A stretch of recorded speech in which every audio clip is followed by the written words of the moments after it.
Sunday Find out. pregame Have a good show. starts now with Jason Lockenfora. I love field goals here. Their offense is broken, and you can correlate it field goal attempts. Like, all they do is kick field goals. And Kate Constable. I just think so highly of Kevin O'Connell and what he's able to do with quarterbacks. But Kevin O'Connell has kind of shown us that he can take any quarterback and help them find success. 3 hours, every game, every edge. Your Sunday betting HQ is live. This is BetMGM Game Day on Westwood One Sports.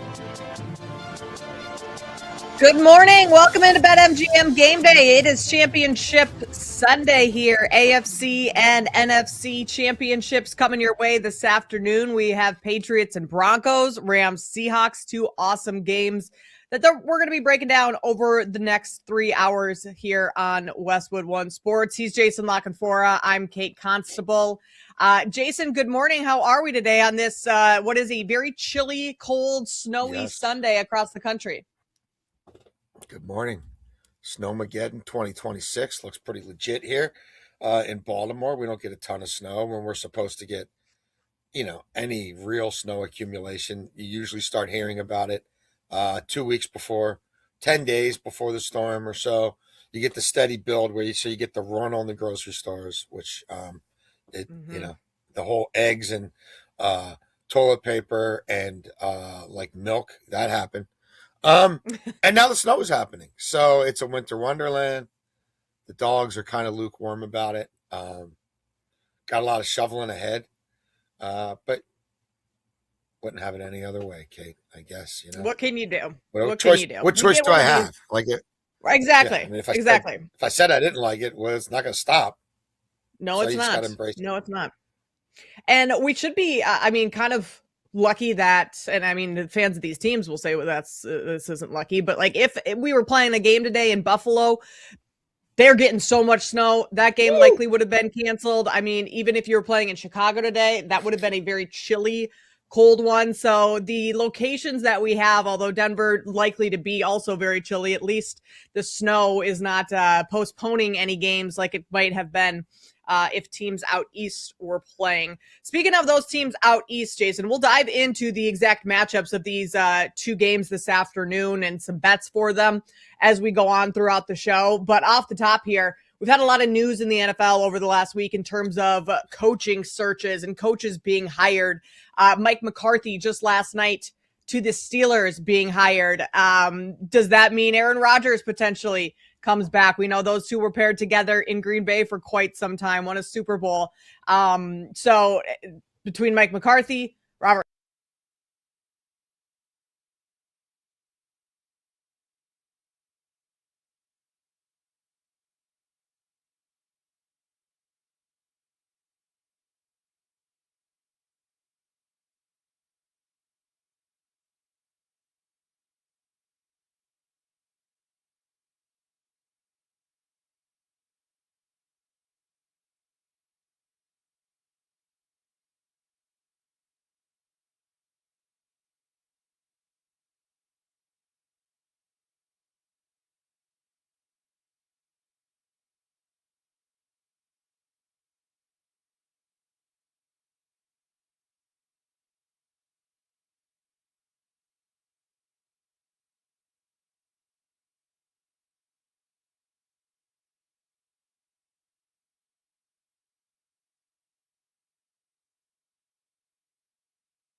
It kind of feels like similar to what we saw in Chicago this year with Ben Johnson and just the collaboration between Ben Johnson and Ryan Poles. And Ryan Poles is not going to make any moves that Johnson is not okay with personnel wise on his team, where in years past, I'm not sure head coaches in Chicago were consulted quite as much as Johnson has been since he's gotten here. And that's only been a year. And it feels like that's exactly what we're going to see in New York, is that Harbaugh's signing off on everything. Not a move is happening in that building that John Harbaugh is not going to be a part of. Yeah, I mean, there's going to be a further reshaping of their personnel department. There's going to be, I mean, we're talking about like nutritionists, right? We're talking about the cafeteria. We're talking like how they travel. Like, I'm sure there's going to be more upgrades to that facility. John Harbaugh's used to, I mean, the Ravens facility and the Seattle Seahawks facility are like, I mean, are of a whole nother thing for a bunch of different reasons than a lot of the league. Like, they call the Ravens facility the castle. It literally looks like you're going to work every day in a medieval castle that also, once you step it from the exterior is like going back in time, the interior is like going into the future. What they have available to their players, all the technology, this kind of bath, that kind of bath, this kind of cryogenic chamber, this kind of, like, it's all the creature comforts. Like, Harbaugh's used to all that. There's things he learned. Ravens are a heavily analytically based organization under Eric DeCosta. There's things about that Harbaugh likes and things he doesn't like. That's going to impact the way the Giants gather information and utilize data. It's pretty sweeping, but like, I mean, look, I buy it. I think they can compete in that division next year, and that says a lot more about the division than maybe it does the Giants personnel right now. But I mean, a lot of this is the most obvious, predictable, convenient, comfortable decisions possible. The Baltimore Ravens hired a guy who was in their building, Jesse Minter, as a defensive assistant in his early 30s. And they liked him then, and they liked him now. And that wasn't a coaching search. That was a shell game that was designed to install a puppet regime. I was saying on my radio show in Baltimore at Thanksgiving, there's no discussion to have about the next coach of the Baltimore Ravens. If Steve Bisciotti fires John Harbaugh or John Harbaugh walks away, they're going to hire Jesse Minter. And this owner's not going to get on a plane and fly all over the country, meeting the best and the brightest. It's not going to go that way.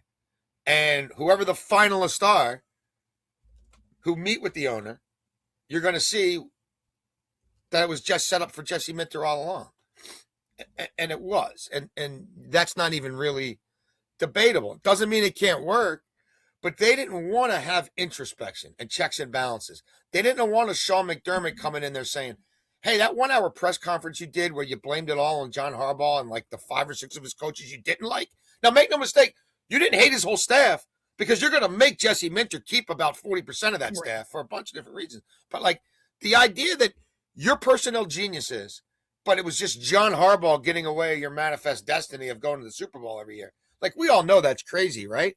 Like, we all know you can't identify pass rushers. You can't develop pass rushers. You build a defense backwards from the outside in instead of the inside out. Like, we know your offensive line sucks, right? Like, how are you going to figure out this thing with your quarterback who's about to be 30, who has you by the balls again because the contracts you've done with him have always been a day late and a dollar short? They didn't want to hear any of that. The owner came out publicly and said Eric DeCosta is one of the best GMs in this league, and he bats 800. He said that.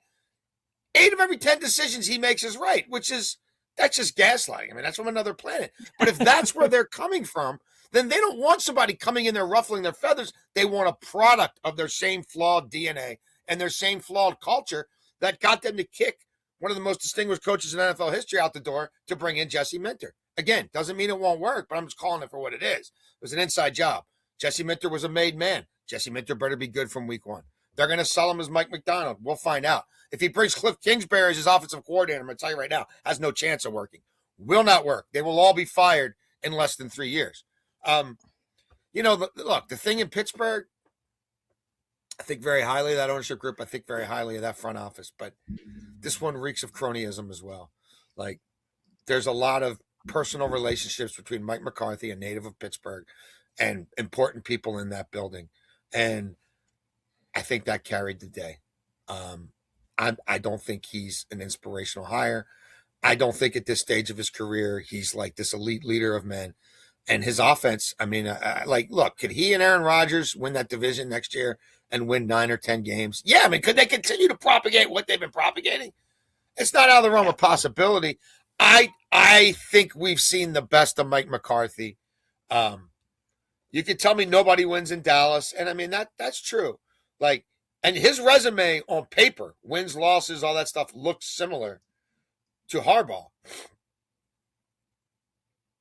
But I mean, the bar is so high there, Kate. They've had 3 coaches in 65 years. I just don't think this one goes all that well. I just don't. When you have a legend in there, a guy you wanted to keep around for 20 years, it's hard to keep replacing him with a guy who does the same thing. Like, it's impossible. And in today's NFL, I think it's beyond impossible. And I think Andy Reid is probably sitting back right now saying, this is great. I got Bieniemy back.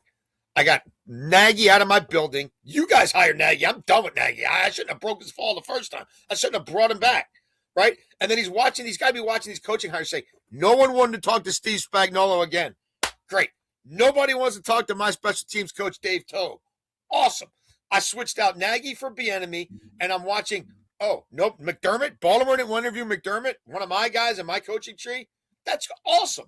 Jesse Minter, Godspeed. We'll see how that goes. Like, I banged head with you in the AFC West, but let's see how that goes. Like, he's got to be sitting back there just laughing. I mean, yeah. What the Chiefs have going forward now, the dynasty is not over in Kansas City by any means, as long as you have Patrick Mahomes and Andy Reid. And now, I mean, how many coaches realistically succeed in their first year with the new team or their first year as a head coach? Jesse Minter in Baltimore. Like, again, going back to the Bears, just because that's, I'm in here, Chicago.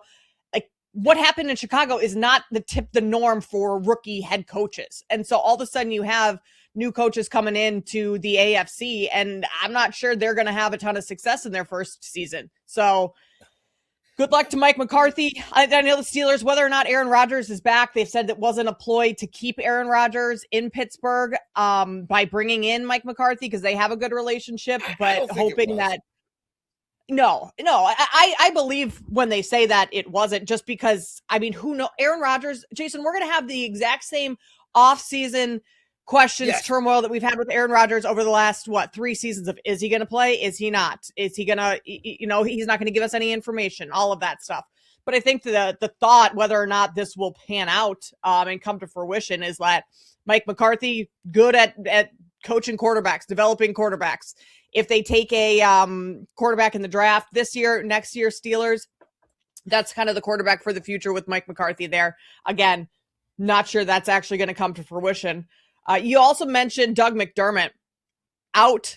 I mean, that of the messes of all messes in Buffalo right now, with McDermott out, the owner calling out his Keon Coleman, the GM saying that was a McDermott thing. The GM Bean didn't want that to happen in terms of drafting him.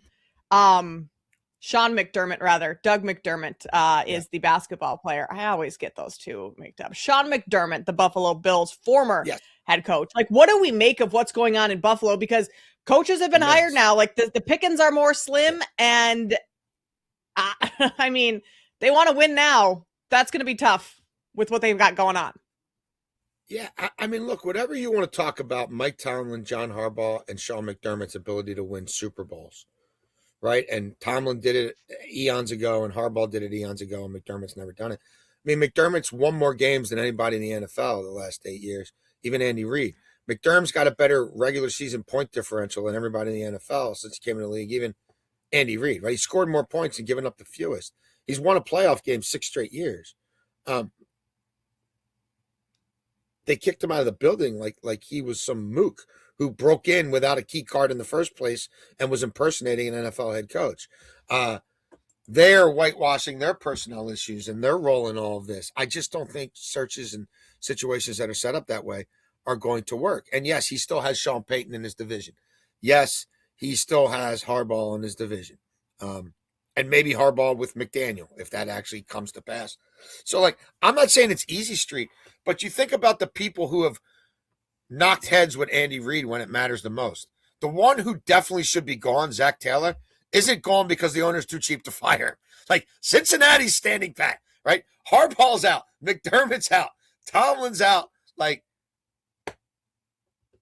again, like, it's just crazy how some of these things work out for some of these teams. And look, New England, maybe they're really formidable. Maybe Denver's going to prove to be really formidable, and they'll take up where Buffalo was, and they'll take up where Baltimore was. But the idea that just anybody can do this job, it's laughable to me. And you brought up Ben Johnson. Think about how many failed regimes the Bears have had to get to Ben Johnson.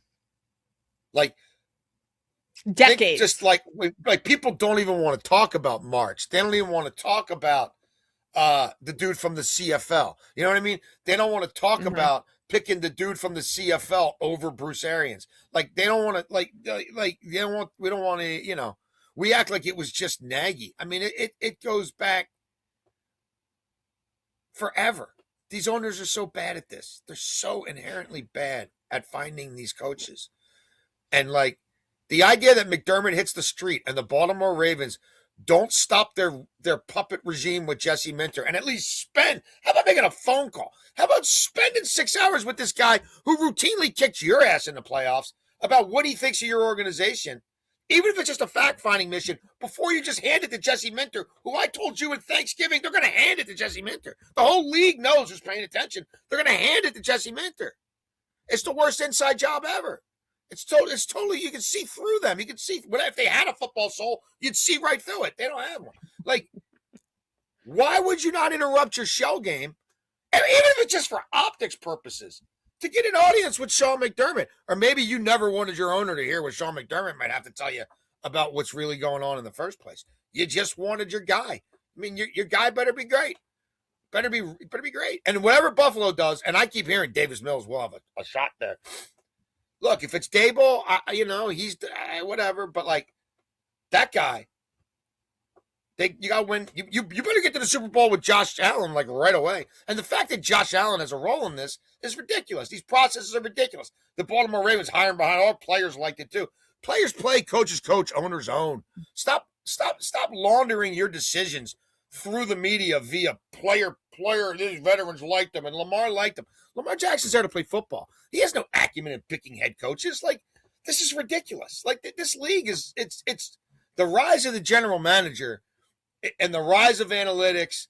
Like, and I championed it 15 years ago, but there needs to be a course correction.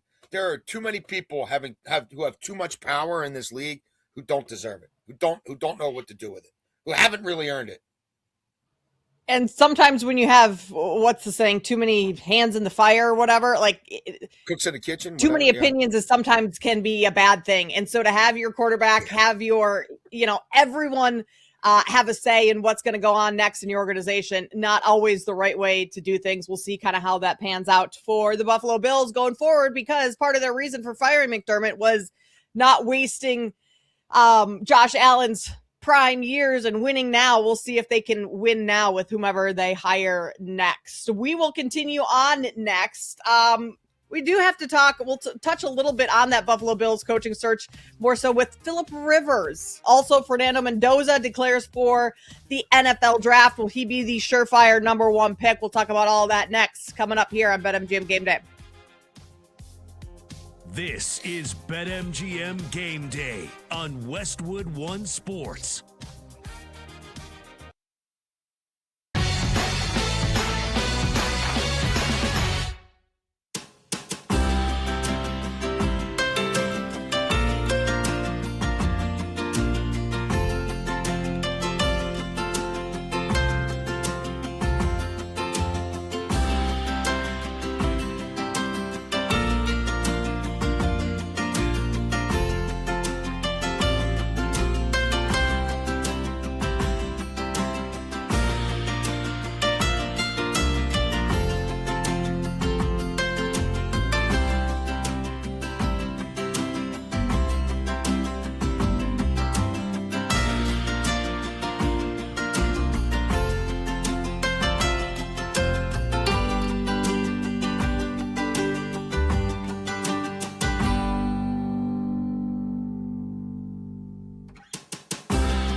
back here shortly.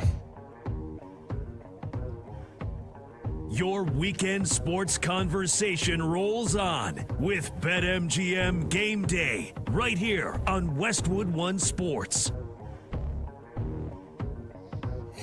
Championship Sunday. Got two awesome games that we are going to break down as the show goes on here. BetMGM Game Day on Westwood One Sports. He's Jason Lockenfora. I'm Kate Constable. Jason, I just kind of want to finish our conversation on the coaching carousel and a lot of what has gone on in Buffalo over the last week or so with the press conference that was essentially supposed to be just an end of season press conference and a press conference to explain why the owner fired Pagula, fired Sean McDermott, and talk about that. But it turned into something way bigger. And Keon Coleman, young wide receiver for the Buffalo Bills, kind of got in the crossfires of, I mean, to put it lightly, in the crossfires of what went on in that press conference. So let's take a listen at what Pagula and GM Brandon Beane had to say about Keon Coleman. Yeah, can I interrupt? I'll address the Keon situation. The coaching staff pushed to draft Keon.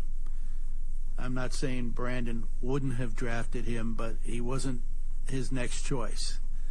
That was Brandon being a team player and taking advice of his coaching staff, who felt strongly about the player. And, he's taken, for some reason, heat over it and not saying a word about it, but I'm here to tell you the true story. That's one of the more wild press conferences that we have seen in recent memory in the NFL. To talk about an active player on your roster that essentially the owner and the GM didn't want to draft at all, but he's on the team because the head coach, the former head coach that's now been fired, McDermott, wanted. Like, to throw the head coach under the bus like that, to throw kind of a player in the mix like that. I mean, what is he this is his second year in the league for Keon Coleman. What does that do to the player's confidence when the GM, well, I mean, let's say the owner, Terry Pagula, is the one that says that. Brandon Beane kind of tried to sugarcoat it a little bit and say, no, I was a part of this, because he knows the ramifications for a young player like that. But like, Jason, that was, and everyone reacted in kind of the same manner of like, this is insane what's happening right now in Buffalo. The billionaires are the problem. And that's a candid portal into how this guy works. And look, the nature of the NFL is the billionaire sits in a luxury suite eating prawn sandwiches with, in many cases, the team president, head of football operations, GM next to him.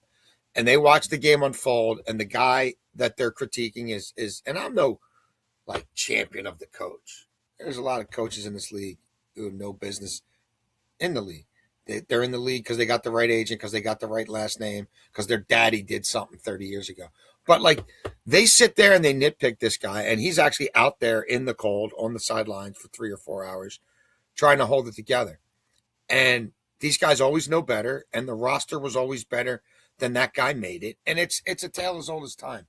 So that dynamic is always at play, and that dynamic is stronger than ever in the NFL. And we've seen it play out around this league as distinguished coaches have either left or been kicked out and sullied on the way out, because Baltimore's press conference wasn't that bad, but it was also ridiculous. It was ridiculous. And the way they propped up the GM and acted like Harbaugh was a buffoon, it's pretty laughable. So yeah, that's a young player who, I mean, not everybody develops in year one. Like, they're going to need him, because I don't think they're going to get it all right in free agency now all of a sudden. And it's kind of laughable that they're basically saying the head coach is gone, at least in some degree, because the general manager wasn't good enough at knowing what advice to take from the coach about personnel, which isn't really the coach's domain, and what advice about personnel not to take. Like, what? They really ask you to suspend disbelief and just sort of trust them. And they have no reason to be trusted. They haven't earned that.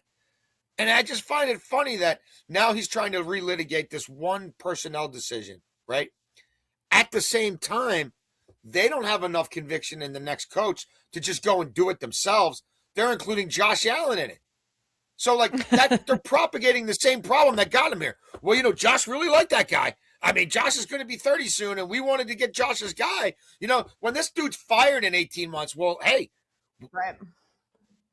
Josh has no Josh Allen isn't running car dealerships in his spare time. Like, this isn't even he's not running businesses. Like, he didn't build up Josh Allen Enterprise and hire a CEO and hire a CFO. You know what I mean? Even if he did that stuff, I'd be like, it's crazy you're letting your quarterback have the voice he's having in this. But he doesn't even have that experience. Well, the Jason, owner is the problem. Yeah, and you talk about the trust that you need to have in your owner, in your GM. Let's go back before Keon Coleman was even drafted, and Brandon Beane talked in an interview about how much he wanted to draft Keon Coleman. And so you're already caught in a lie right there. And we have some sound for that one. Let's listen to it. When I went to bed that night, I was like, it's Keon unless someone just blows us away. We didn't feel anything was attractive enough for us to pass up on Keon. All things considered, get the guy. So it's the best. Yeah. So there you have it right there. Before the draft, Brandon Beane wanted to draft Keon Coleman. So this is a cop-out for firing McDermott, it feels like. Well, let's not even go down their rabbit hole because it's a fake rabbit hole. This is a distraction, right? This is what people do in this country now in power and means. They want to create this mini tempest to not have you focus on what's really going on. Right. Their problem is Josh Allen can't win in overtime. Josh Allen, although he did have a stretch of 6 straight games where he didn't turn it over in the playoffs, in critical moments has tended to be a turnover machine for that franchise. And rather than hold him to account at all, we're bashing a first-year receiver we don't even know enough about, who played no role in that game. And they've had all year to find a replacement for him. It's not like he just started being a sunk. He hasn't fit in all year. Okay. They've had all year to replace that, including at the trade deadline and all these ways to do it. And instead of, we're not even talking about that. We're talking about his lack of development. And Sean McDermott wanted him in the building in the first place. And what are we saying about your quarterback crap in the bed when you need him most? Nothing. We're going to let him pick the next guy.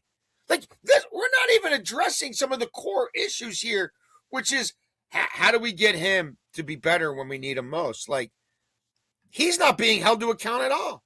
We're talking about Keon freaking Coleman, who played no role in their season all year.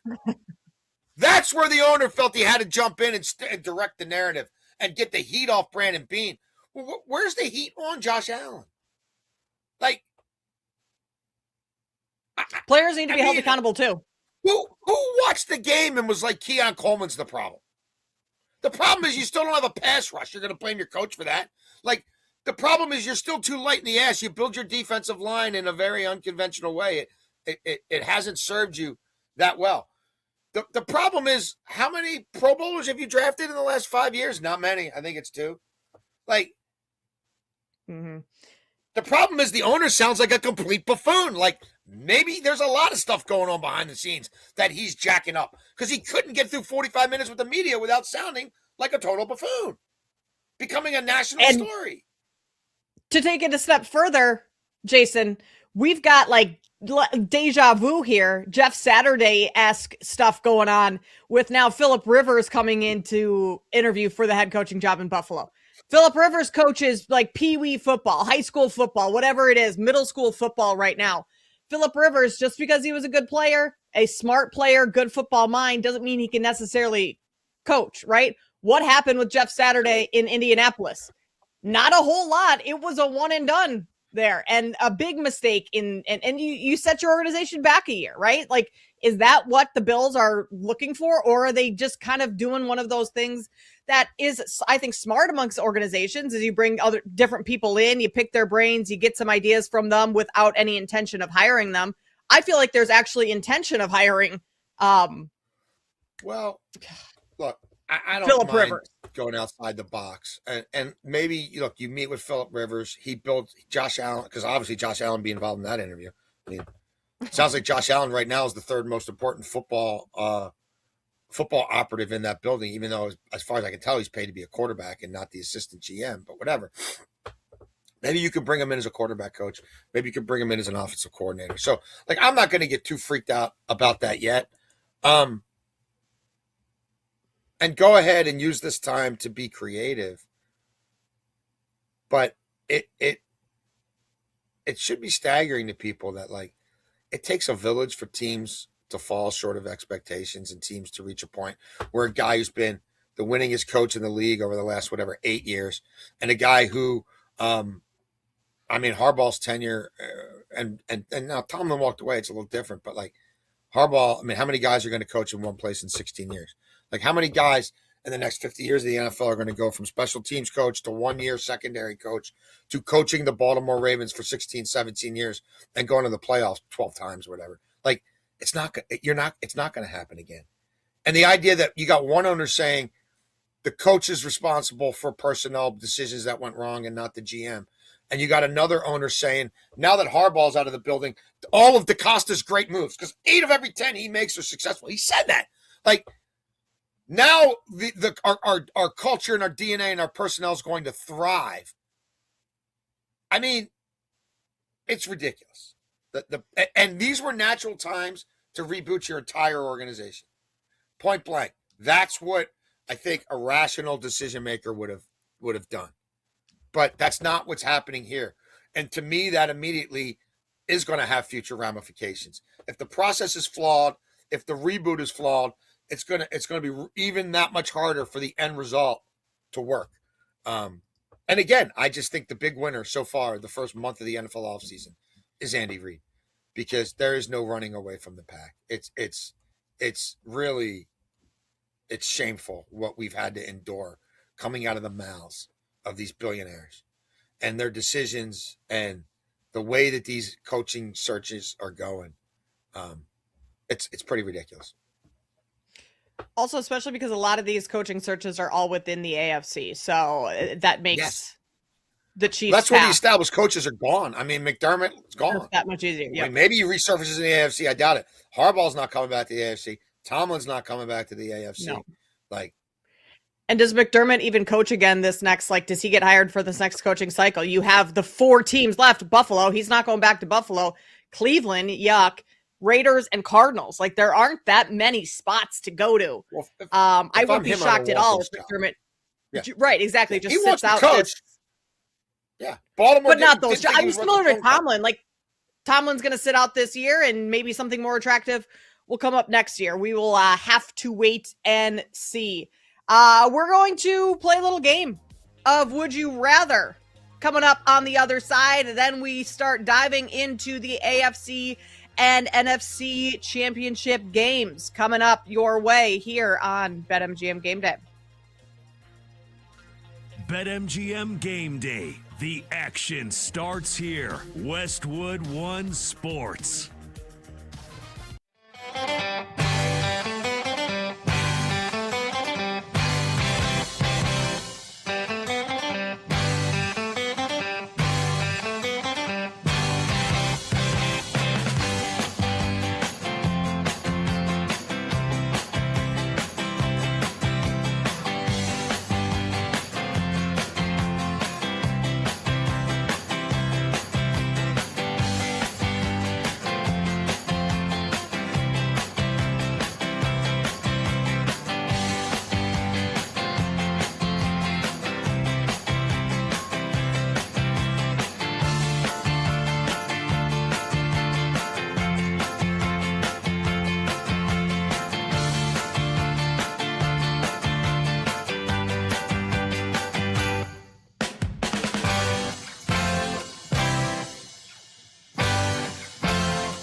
down the biggest games and the smartest angles. This is BetMGM Game Day on Westwood One Sports.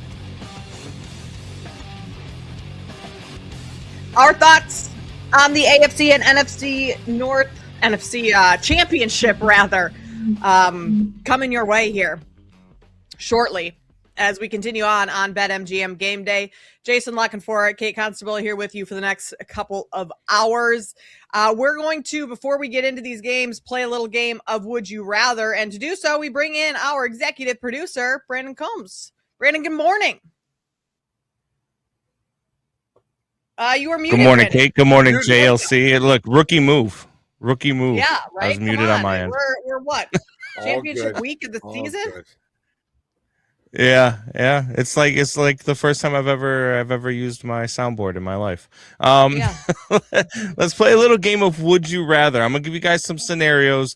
You tell me which side of the fence you would sit on. Doesn't necessarily mean it's going to be in the NFL. I've got some other stuff in here too. So let's start with this one. Kurt Cignetti or Kirby Smart to coach your team for the next 10 seasons in college football? Kate, who would you rather have? Recency bias, but this one feels easy to me. I would rather have Cignetti. I mean, Google the guy. All he does is win everywhere he goes, and he just took a program in Indiana that's at the depths of college football for decades, losing his team in the sport, and in 2 seasons turns it around. Not only makes the playoff in his first season, but wins it with a undefeated record the second season. Hey, Kirby Smart's a great football coach. Like, you got to give him his credit as well. But what Kurt Cignetti has done at all of his stops just is remarkable. So, Jason, I'm going Kurt Cignetti. I want him to coach my team for the next 10 years. Yeah, I mean, look, Georgia, I know had gone a while. You go back to Herschel Walker since they're winning national titles or whatever. But, I mean, Cignetti, I just think there's some special sauce there. Now, 10 years, isn't he 60-something? Yeah, he would be pretty old by the end of it. 64, 65. So I don't know if you're getting 10 years, but, I mean, who's getting – dude, all the guys who last 10 years as a head coach in the NFL besides Andy Reid, all just got fired or soft retired and maybe long retired. I mean, maybe Tomlin never comes back. But, I mean, think about it. Pete Carroll, who had to be gone, but still – he's gone. He's not coming back. Bill Belichick didn't even get a sniff this time around, and nor should he have, but I'm just saying. Harbaugh got pushed out and was told he's the problem in Baltimore, not the GM who's never done anything. Sean McDermott got pushed out in Buffalo and was told he's the problem in Buffalo, not the GM, who got more money and more power too. I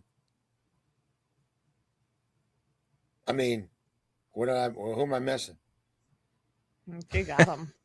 Like who in the league last 10 years or more? I mean, you could tell me maybe Jim Harbaugh will with the Chargers. Like, I don't know. He didn't last 10 with the 49ers, but like maybe he will. Like Vrabel could have a 10-year run in New England. Oh, all right. I hear you out on that. But like 10, who's going to, like, dude, you're living in the past, homie. Especially the way these searches go now. Like, and there was 10 of them this year?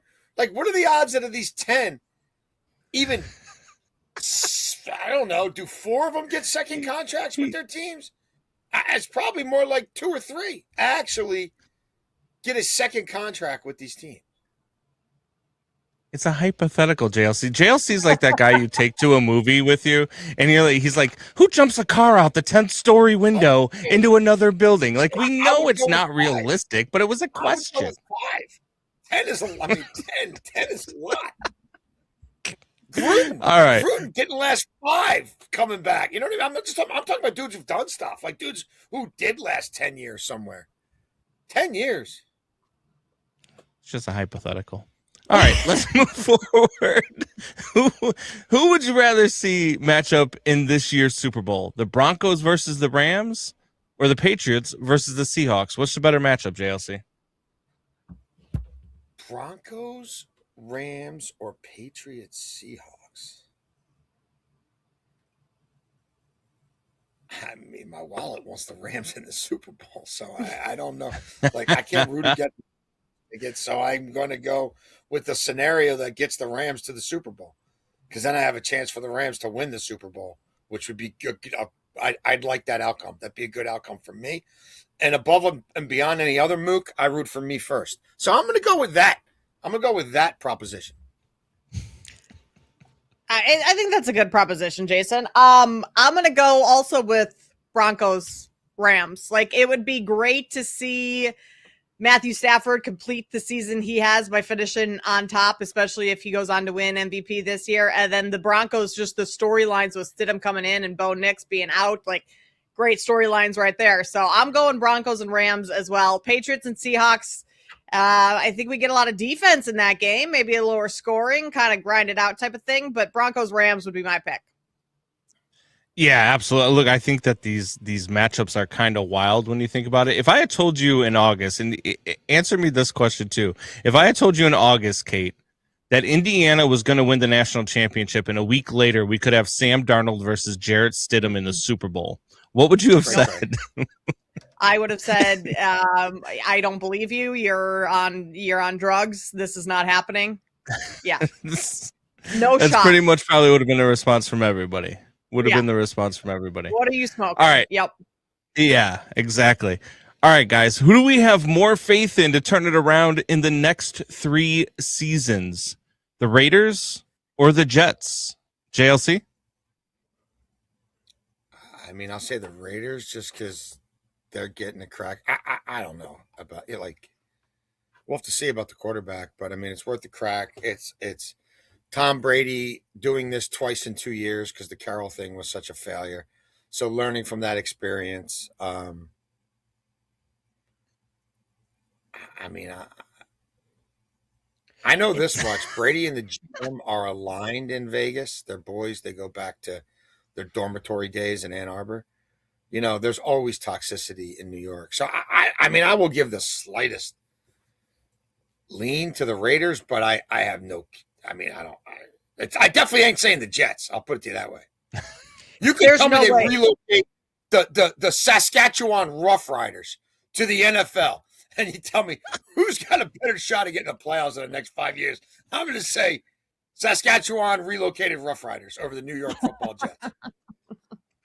Yeah, there's no way you can say the Jets. I mean, Aaron Glenn, what he's got going on there isn't anything that they're going to be able to build and have success with even this upcoming next season. The defense, not a single interception all year. Like, it has just been problem after problem after problem year over year for the New York Jets, where at least, yes, you have the GM and Brady on the same terms. You get the number 1 pick. You get a quarterback, likely from Fernando Mendoza here. Maybe you hit it out of the park with whatever coach you hire next, based on our previous conversation. That doesn't sound very likely, but I don't think there's any way you can say the Jets here. I agree. It's got to be the Raiders because there's no answer in the world that's ever the Jets unless you're like, who's losing this week? All right, let's go to this one. And JLC, no, you can't pick death. No, you can't pick popping your eyeballs out. No, you can't pick going on vacation instead. One of the 2 answers. Would you rather watch the World Baseball Classic or NBA All-Star Weekend? Kate? Oh, World Baseball Classic. Oh, sorry. You said Jason, so I thought you were.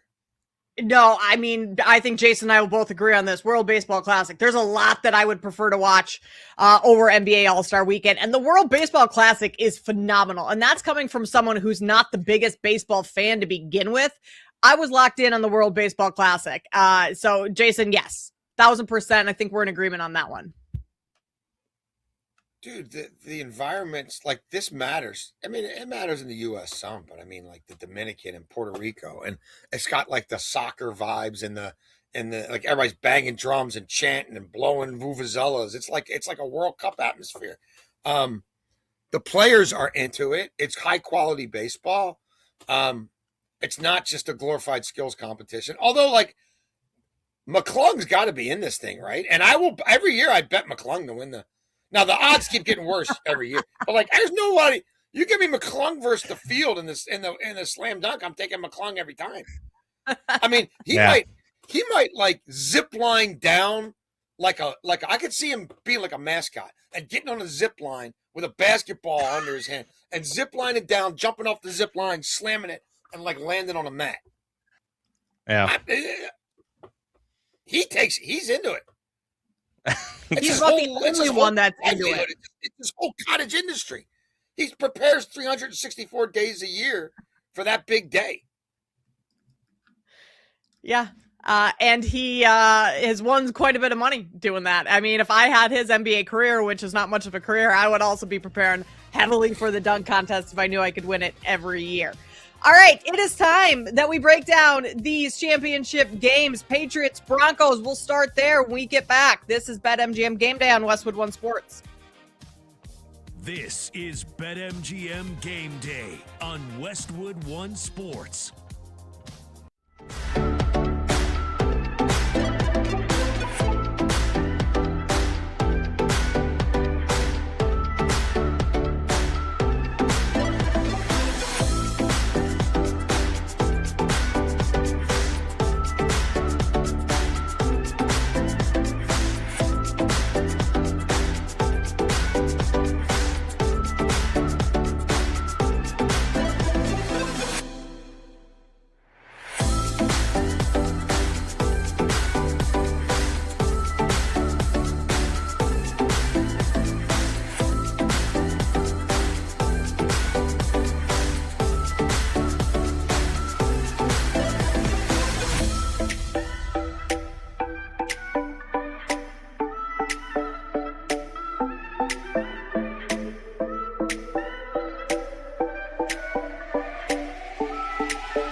with Jason Lockenfora. I love field goals here. Their offense is broken, and you can correlate it field goal attempts. Like, all they do is kick field goals. And Kate Constable. I just think so highly of Kevin O'Connell and what he's able to do with quarterbacks, but Kevin O'Connell has kind of shown us that he can take any quarterback and help them find success. 3 hours, every game, every edge. Your Sunday betting HQ is live. This is BetMGM Game Day on Westwood One Sports. Only a few hours away from kickoff in Denver. We have the Patriots and Broncos starting us off here on championship weekend. Winner punches their ticket to the Super Bowl. Is it going to be Drake May in his second year, first year under Mike Vrabel in New England, or Jarrett Stidham and the Broncos? Wild to be saying that name here as we're talking about the AFC Championship game. But as we know, Bo Nix fractured his ankle in that last game, divisional round. He is out for the remainder of the season, which means you bring in your backup, Jarrett Stidham. And head coach Sean Payton has talked about the confidence that he has in Jarrett Stidham. Part of that, I think, being, of course, you need to publicly prop up your quarterback and encourage him. But also, I do think Sean Payton likes Jarrett Stidham, because when Payton was hired, one of the first things he did was bring in Jarrett Stidham, like a backup quarterback. And that's a very important position. So, Jason, the line here, Patriots 4.5. We got up to 5.5, back down. Money came back down in. And now, actually, all of a sudden, here over at BetMGM, we're looking at a 3.5 now. So, money coming in on the Broncos. Total has remained around 42, 43 at BetMGM. Like, how do you look at this game with Jarrett Stidham under center rather than Bo Nix? Well, I think the money talks, and I think in this case the money's probably right. And certainly the more work I did on Jarrett Stidham and going back and watching the 4 starts, and I was kind of more impressed by what he did in Vegas in a broken situation against the Kansas City defense and a San Francisco defense 4 years ago that were pretty damn good. And how he utilized his legs in those games as well as his arm, and how he understood the assignment and he understood his own limitations. I mean, I think he's functional. I think Sean Payton picked him for a reason. I think you're going to lose some of the variance and the explosives that you'd get from Bo Nix, but you also might lose some of the brain cramps and some of the trying to do too much and some of the jitters, or the adrenaline burst where you try to thread something downfield and it turns into an arm punt. I think Sean Payton is the perfect guy to have this quarterback where he needs them to be to keep them in this game. And that's really, the goal for Jarrett Stidham would be pee down your leg less than Drake May, keep us in this game as long as you can, and give our defense a chance to win this. And I think he's going to be able to execute that fairly well. It doesn't mean that it won't be 10-7, 10-3 New England at the half and whatever. 24-20, 20-17 New England at the end of the day. But I think both these coaches are going to be pretty conservative in their approach. And I have a hard time fading New England now. And maybe I'm just late to the bus. And maybe I'm coming on at the worst possible time. But they're 14-5 against the spread, Kate. I mean, they're 8-0 straight up, 7-1 against the spread on the road. I mean, yeah, Denver's won 4 straight up as a dog. But, I mean, Denver's 7-10 against the spread.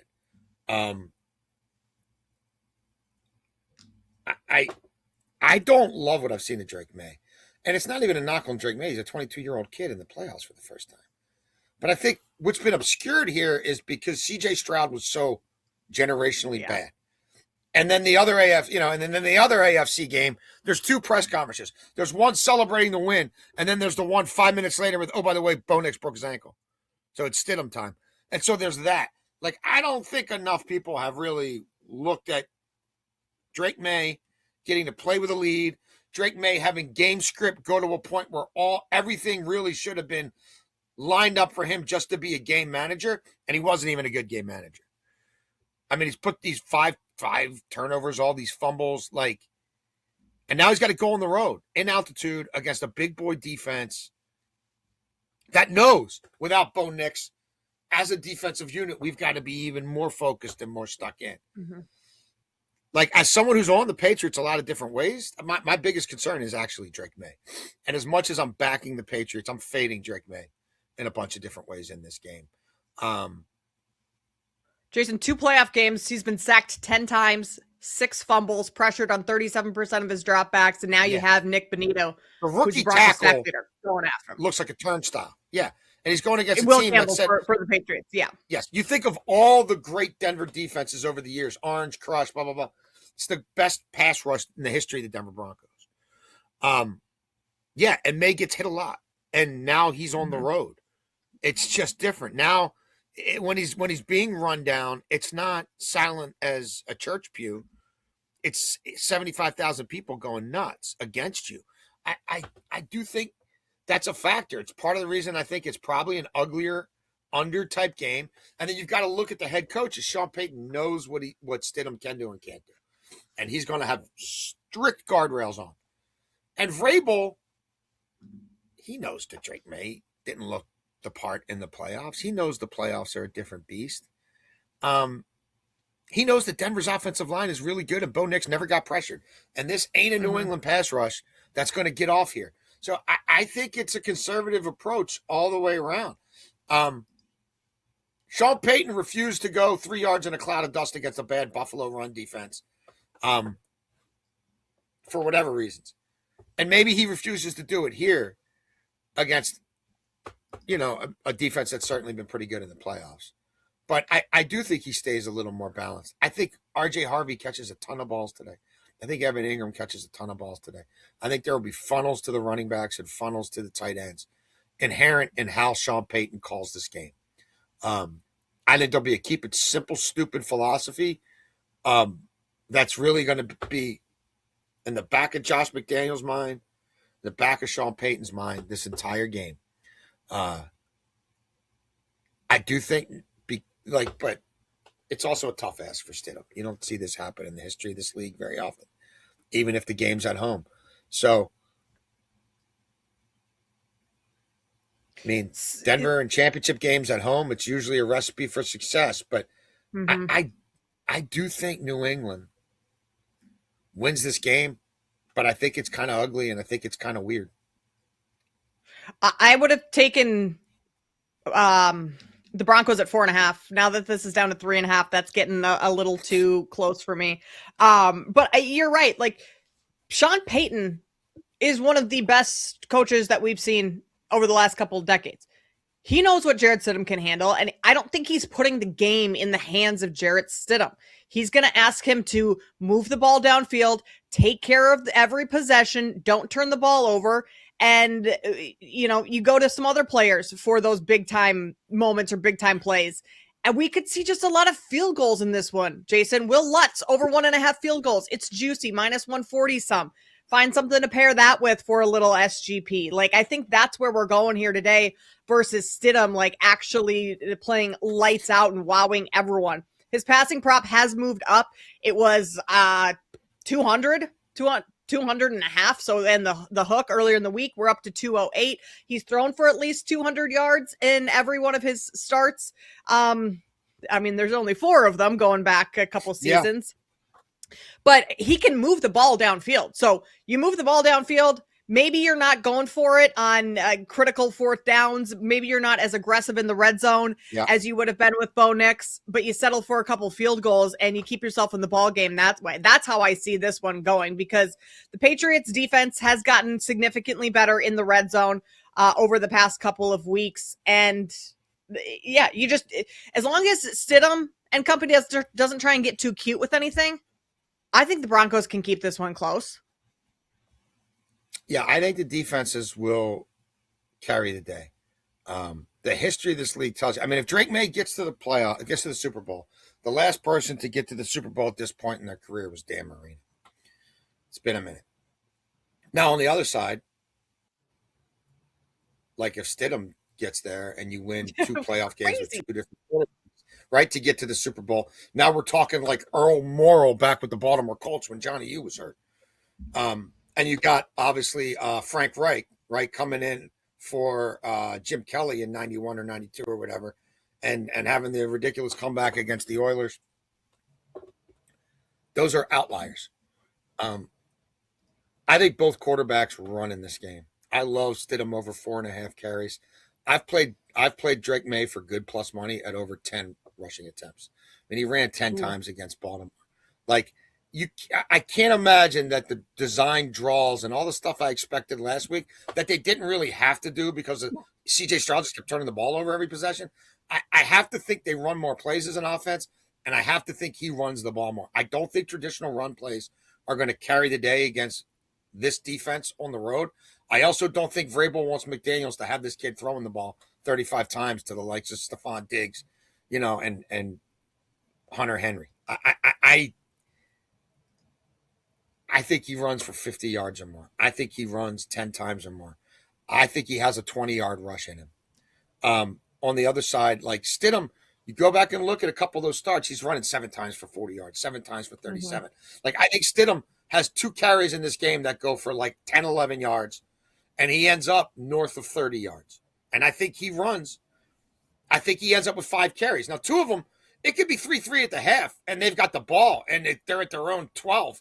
And it's kneel, and you know what I mean? And we get the ball to start the second half. Again, you go back and you watch some of these games, and he's throwing the ball 9 times to Javonte Williams, and it's 7 catches and 43 yards. He's throwing it 3 times to P. Ryan for 23 yards. He's throwing it 5 times to Josh Jacobs. Like, I think R.J. Harvey sees targets. I think he sees a fair amount of targets in this game. I think he has 40 receiving yards or more. That happens. You shop around. You get a real nice return on that. I think Ramondre Stevenson's a guy who, if they trust him more in pass protection than Henderson, and I don't even know that that's debatable, and if Campbell's under duress and May's under duress, I think the ball's checked down to Stevenson a few times, and one of them probably turns into a pretty legitimate screen. Like, Stevenson long reception is something that definitely interests me in this game. The RJ Harvey number. Props, Kate. I don't know that you're going to see people going over left and right. I don't know that game flow is going to go that way. RJ Harvey prop for receiving yards, like you mentioned. You like him to have, 40 plus potential. You get a lot of plus money there. His prop set at 21.5. So you're projecting him double what his prop is, and I think for very good reason. Yes. Instead of playing the full game total here, Jason, I'm going to go under the team total for the Broncos, 18.5. The Patriots defense this year, they've given up 20 or more points on quite a few occasions, but their last 4 games, they've allowed 16, 3, 10, and 10. And when they have given up more than 20 points, it's been against some of the top quarterbacks in the league. That's Burrow, Baker Mayfield, Lamar Jackson, Josh Allen. I don't think you're giving up. And they don't really have like a game where an offense exploded against them. Like, low 20s is kind of where they were, the top end of what they gave up when they did face some of those top quarterbacks. And so now you have Stidham. We just talked about everything that we think Sean Payton will ask him to do, or lack thereof, very little. And I don't think that this Broncos team is scoring all that much, especially if they're settling for field goals. So to your point of there not being too many props in this game, I really don't have many props in this game in terms of players other than this Broncos team total under 18.5, because I don't think we get a whole lot of scoring. Yeah, I'm on the quarterbacks a bunch of different ways, mostly with their legs. I'm not really playing around in the anytime touchdown markets in this game, except for I like a Denver defensive or special teams touchdown.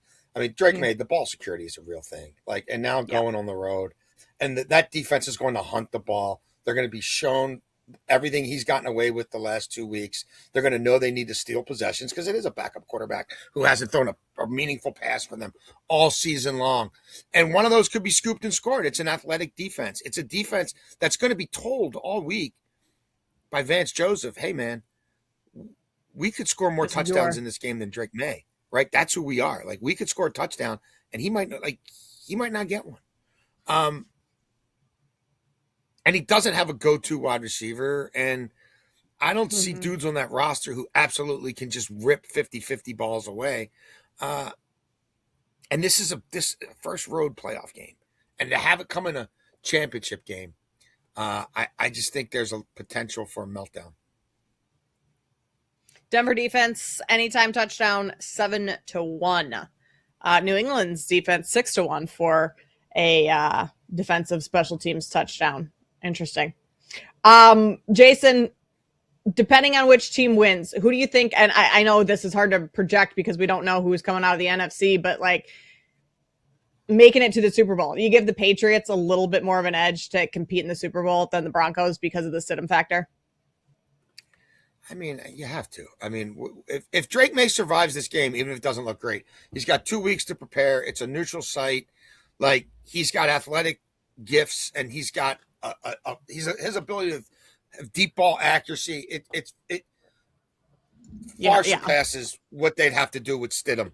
You know what I mean? To try to beat, especially if it's Seattle's defense. Like, good luck. So, yes, I think that the markets would reflect that. That New England would be a far lesser underdog against either NFC team than I think Denver would be. I mean, I say far lesser, a point or two. I mean, I don't know that it's 4 points, three and a half, right? A few. What a story it would be, though, if Jarrett Stidham is able to win this game for Denver, takes his team to the Super Bowl after his first start in a very, very long time. Certainly going to be a fun one. This is the early game kicking off 3 p.m. Eastern.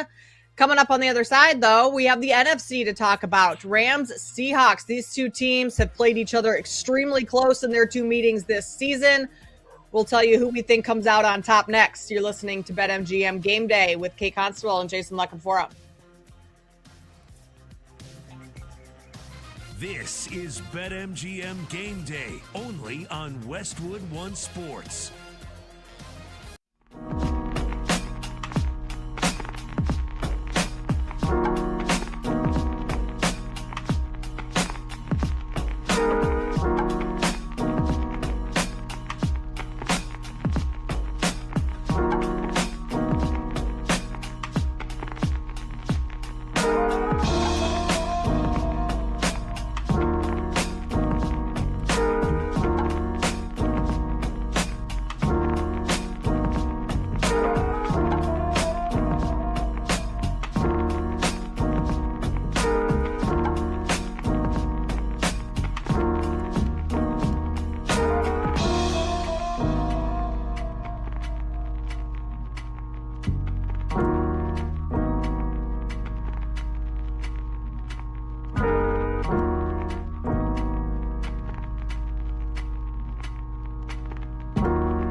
Watch out. Your weekend sports destination is BetMGM Game Day on Westwood One Sports. With the wind at his back, the snap is good. The ball is down. The kick is away. The kick is good. End over end. The Rams are going to championship weekend. The LA Rams have won in overtime on a 42-yard field goal by Mevis. Kevin Harlan and Ross Tucker on the call for Westwood One Sports. Pains me to hear that call once again, Jason. That was the game-winning field goal for the Rams against the Bears last weekend, and that punched the ticket for the Rams to the NFC Championship game, where they will play the Seattle Seahawks in Seattle today, as the Seahawks had the number 1 seed in the NFC. They had the first round bye, and can we call it a fairly easy game last week against the 49ers? I mean, kickoff return to the house. It was not competitive whatsoever. So certainly will be challenged a little bit more today against the Rams and this defense here with Chris Shula, who has historically kind of given Sam Darnold a little bit of trouble here. We're looking at a 2.5-point line in favor of the Seahawks today, a little bit higher total, 46 sitting right now at BetMGM. Your initial handicap of this game, Jason, how do you see this one playing out? Well, first of all, kid, I think it's the Super Bowl. I think this is, I think this will be the last best football game we get of the year. I think we just talked about the other game, whether it's May or Stidham. I think that's a big ask to be in the Super Bowl against an opponent of this caliber. It's not like some 7 seed, you know what I mean, lucked into this out of the other conference. Like, the Rams were the best team. The Rams found some weird ways to lose a couple of games, including one with the help of a 2-point conversion call at Seattle. And now they find themselves at the 1 seed. Like, these were the 2 best teams in the NFC. And they played in the best division in football. And they were the 2 best teams. And whoever wins, barring, brutal injury attrition, which is always a possibility in this league, they're going to be the favorite in the Super Bowl, and they're probably going to win the Super Bowl. Matt Stafford's faced Mike McDonald 4 times in his career as a coach or a coordinator, and he's basically shredded him. And that ultimately is what's carrying the day for me here, and why I'm still – and again, some of these maybe biases I had coming into the year. I have a lot of tickets on the Rams. I had tickets on the Rams to win the division. I had tickets on Rams to win the conference. I have tickets on Rams to go to the Super Bowl. I have tickets on Rams to win the Super Bowl. But they faced each other 4 times. And Stafford averages 295 yards per game, 10 touchdowns to 1 pick, 97.7 passer rating. He's done it against Baltimore defenses at Baltimore when they set the league record for fewest points allowed, most turnaways, and most sacks. And he did it on a 1 p.m. kickoff in the rain and the bitter cold. Like, he just did it. Just did it a few weeks back. Matt Stafford's not the reason they lost that game. They couldn't stop Matt Stafford from beginning to end. And that was Matt Stafford without Adams and without Higbee, if I recall correctly. Mm-hmm. With a lot on the line, I that carries the day for me. The Rams' special teams could absolutely undermine them here. I'm not the biggest Chris Shula guy, and the Rams' defense has been on a slippery slope against the run and the pass. Maybe that undermines them here. But McVay's been there and been there multiple times, and this is new terrain for McDonald. It's Sam Darnold with the season on the line against a team that's had a lot of success over the years, turning Sam Darnold over and making Sam Darnold look silly, including the first half of the game the last time they played. Now, the Rams went to the prevent too soon. The Rams called the dogs off too soon. And the Rams are their own worst enemy, playing with their food a lot. So I'm not going to sit here and tell you they've absolutely changed their spots. But I think McVay goes to 3-0 in NFC Championship games. And I'm looking at a McVay who's 5-2 against the spread. As a dog in the playoffs, I'm looking at a McVay team that maybe they're too battle-tested on the road, Kate. This will be their 7th road game in 9 weeks. But those games have basically all gone over. 7 of the last 8 have gone over. And the Rams have been the last team standing in almost all of them. Seattle's 13-5 against the spread. They cover by 8 points a game. That is outstanding. A lot of their best work is done on the road. I just prefer the Rams. They're comfortable playing up there. Now, if Shaheed takes one to the house on the opening kickoff, and that could happen, the Rams special teams suck, just like Kyle's special teams suck. Just they like fired LaFleur, their special teams coordinator that whole midway through the season. Tree. Their special teams always suck. So that could happen. But I think that also helps push us over. And I think Stafford gets his. I think they're in 12 and 13 personnel all the time, and Stafford's picking the best matchup, and there'll be a bunch of them. My hunch is Parkinson's the tight end who ends up feasting. Puka's going to get his. They can't stop Puka. I don't think this defense can stop Puka. They've shown they can't stop Puka. I think it's tight ends and Puka. I think Stafford gets his 2 passing touchdowns and 275 yards, which he's done in 3 of the 4 times he's faced McDonald, which he's done with regularity this season. I think the kickers are active. I think these guys are taking points when they're available. I think Kenneth Walker has a day. I think Smith and Jigba gets a couple deep ones over 30 yards. And I just don't trust. If the game's as close as I think it's going to be, I know what Sam Darnold did in the last time they faced each other. I also know what he did to get him there. And I just don't trust Sam Darnold enough to back Sam Darnold in this spot. I don't know how anyone really does, to be honest. I mean, especially against this specific defense. You said you're not like a massive fan of Shula, but he has given Sam Darnold fits. Even going back to last season when Darnold was with the Vikings, he threw a pick. Darnold threw a pick in that game and just looked like he was seeing ghosts the entire time with how much pressure Shula was throwing at him. And then in the 2 meetings this year, 6 of Darnold's 14 interceptions have come against the Rams. And that, I mean, his 4 interceptions, that's a career worst or ties a career worst for Darnold. And you're probably not going to get 4 interceptions again. But it just kind of goes to show what this defense is in Sam Darnold's head. So a Sam Darnold interception, minus 146, very juicy. Maybe you pair that with something else. I talked about the Will Lutz field goals also being juicy in that Broncos game. Little SGP with those 2 and get some plus money, something like that. But I am not totally sold that Sam Darnold isn't going to at least give the Rams an extra possession or 2 throughout this game. And if that's the case, the Rams can capitalize on both of those and they win this game. So I'm on Rams money line. I'm on Darnold interception. And then you mentioned Kenneth Walker, Jason. I like him over his receiving yards. Last 2 meetings between these 2 teams, 44, 64 receiving yards. You have no Zach Charbonnet. So all of a sudden Walker becomes a effective, every down back in this game. And in the passing game, maybe takes a couple screens like you've talked about and goes for 20 yards. I don't think that's too much to ask at all. No. So I'm on Walker with you. And then to cover Matthew Stafford, 1.5 passing touchdowns is what his line's at today, Jason. We've been playing 3+ all season long, and 1.5 is minus 128.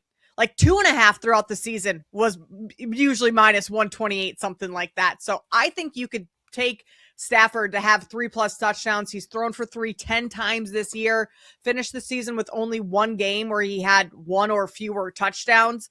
And versus the Seahawks, 5 touchdowns, 0 interceptions. So I think Stafford has himself a big time game this afternoon. Yeah, I think the yardage is there too. They want to stay balanced, yada, yada, yada. But I mean, they also know in these games where they when they were eviscerating teams in the past game and took their foot off the gas too soon. And let's give Corum a series here and let's give Kyron a series here. And then next thing you know, you lost the game to San Francisco. You had no business losing. Right. Somebody fumbles on the goal line. Puka's got 300 receiving yards against Seattle this year. I don't think McDonald's got the answers all of a sudden now. McDonald's, the way to attack McDonald's defense is with tight ends. And Sean McVay's Rams have some tight ends. He's got 4 of them. He's got Higbee, Parkinson, Allen, and Ferguson. Matt Stafford in those 4 games I mentioned against McDonald defenses as a coach or coordinator, Matt Stafford throwing to tight ends against McDonald defenses. 62% completions, 46 receiving yards a game, 3 touchdowns, no interceptions, passer rating of 121.3. throwing the tight ends in his 4 meetings against McDonald's defense. You can beat them on seam routes. You can attack their linebackers in certain quadrants of the field. And, like,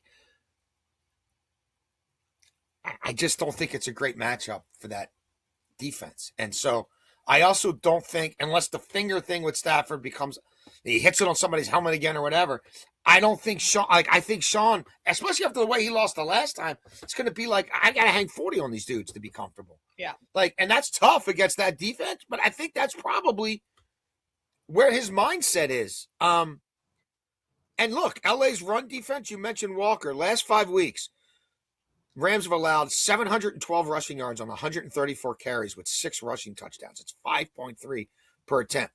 Kenneth Walker's been routinely averaging over 5 yards a carry down the stretch. Charbonnet had 12 8 total touchdowns. That's out of the mix now.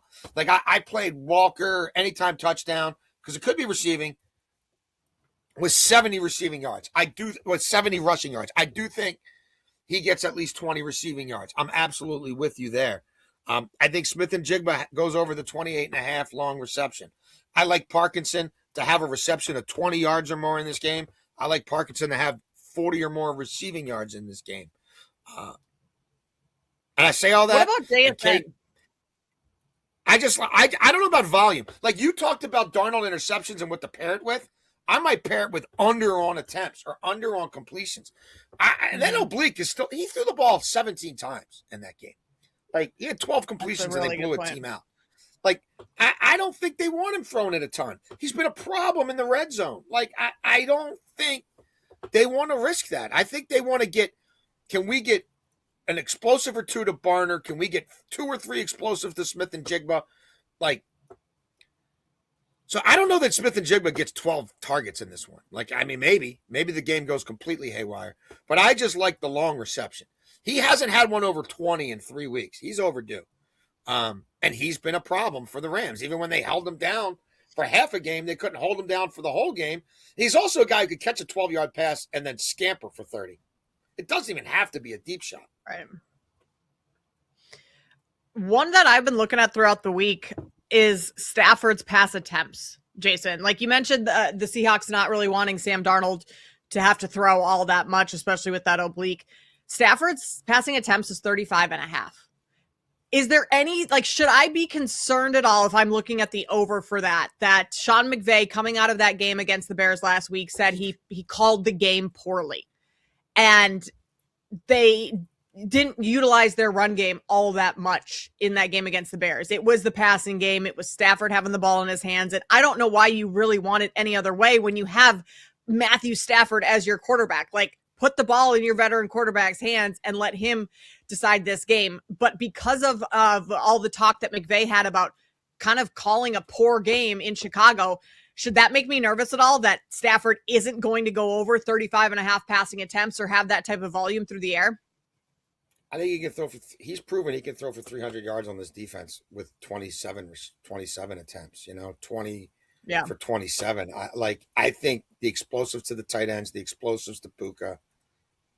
I prefer touchdowns and yards to attempts and completions for him. That's just how I broke it down. But this game also might be 15-12. Like, there is also that possibility. Yeah. But if between the two of these, this is the game that if you're going to look to an over at all, and I'm saying if, not necessarily that you should, but if this is the game between the two of them, that we're likely going to see more points. You look at the last 2 meetings between these two teams, 38-37 in week 16. Granted, that was an overtime game, and then 21-19 in week 11. And that was with the Seahawks, putting up 400 plus total yards and out gaining the Rams yardage wise, despite the Rams winning that game. Again, that was the Sam Darnold 4 interception game. So that kind of tells you the story there. All right. We have made some picks, some suggestions on both the AFC and NFC championship game. We will continue on the other side. We'll do a little fade or follow on some championship game props coming your way next here on BetMGM Game Day. BetMGM Game Day. Make it legendary on Westwood One Sports.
weekend starts now with BetMGM Game Day on Westwood One Sports. Blitz comes near side. May feeling it. He steps into it. He swings it deep right. One-on-one to the end zone. Touchdown, Patriots! Brought in by Mooney. A rematch with Stingley. Won by the Pats. And it's 27-16 New England. 12:58 to go in the fourth. A 32-yard touchdown strike.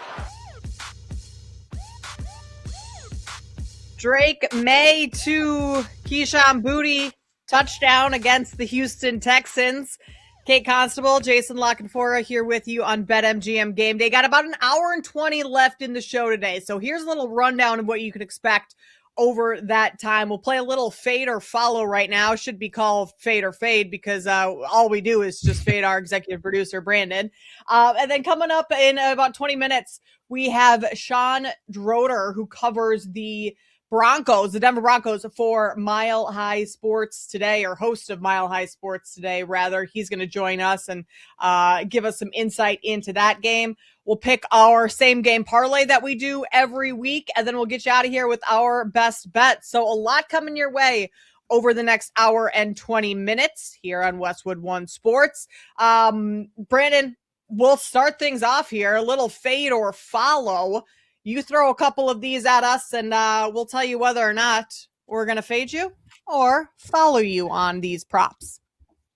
Yeah, look, chances are you're going to fade me. I mean, I did throw a couple of parlays in here for you guys because, you know, I'm crazy like that. But there's a lot of stuff in here that I've hit on throughout the year as well that I think you might want to follow, even though you're probably going to fade.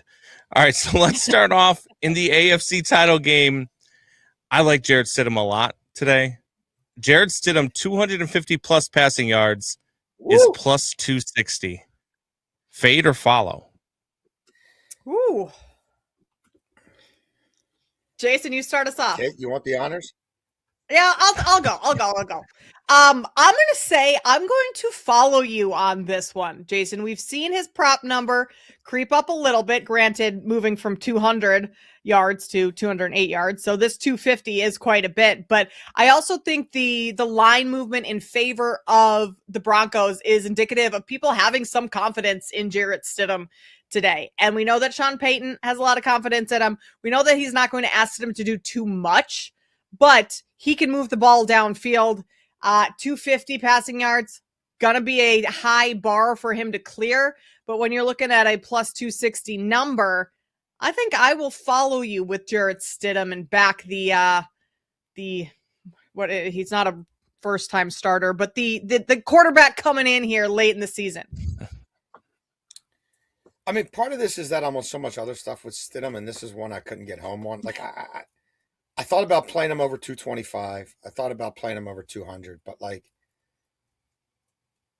I don't think he's doing much to Cortland Sutton. Like, I mean, little Jordan Humphrey, maybe he gets free for something.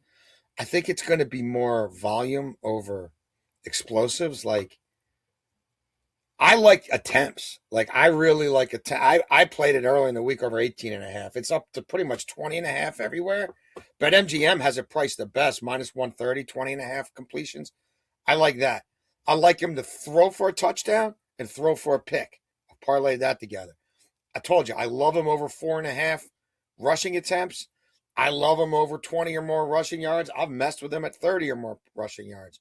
But I just, that's a big number. This New England defense has been pretty good. And I think it's going to be about layups for him. I think it's going to be about running backs and Ingram. Yeah, look, for Stidham, for me, the number that I put on him for today, 21 of 34, 262 passing yards and 2 touchdowns, is what I predict for Jarrett Stidham today. So that's why I like this number, especially at plus 260. Let's go to the next one because it kind of correlates. I've hit this market quite a bit this year. Marvin Mims' first touchdown, 20-1.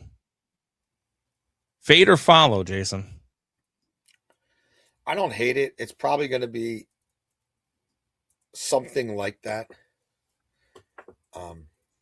Like I get these vibes sometimes. Like I really like I was on Seattle defense special teams first touchdown last week. Like, I've been on tons just first. I don't play these markets that much, but like, I got a weird feeling in that Seattle game that a Puka Nacua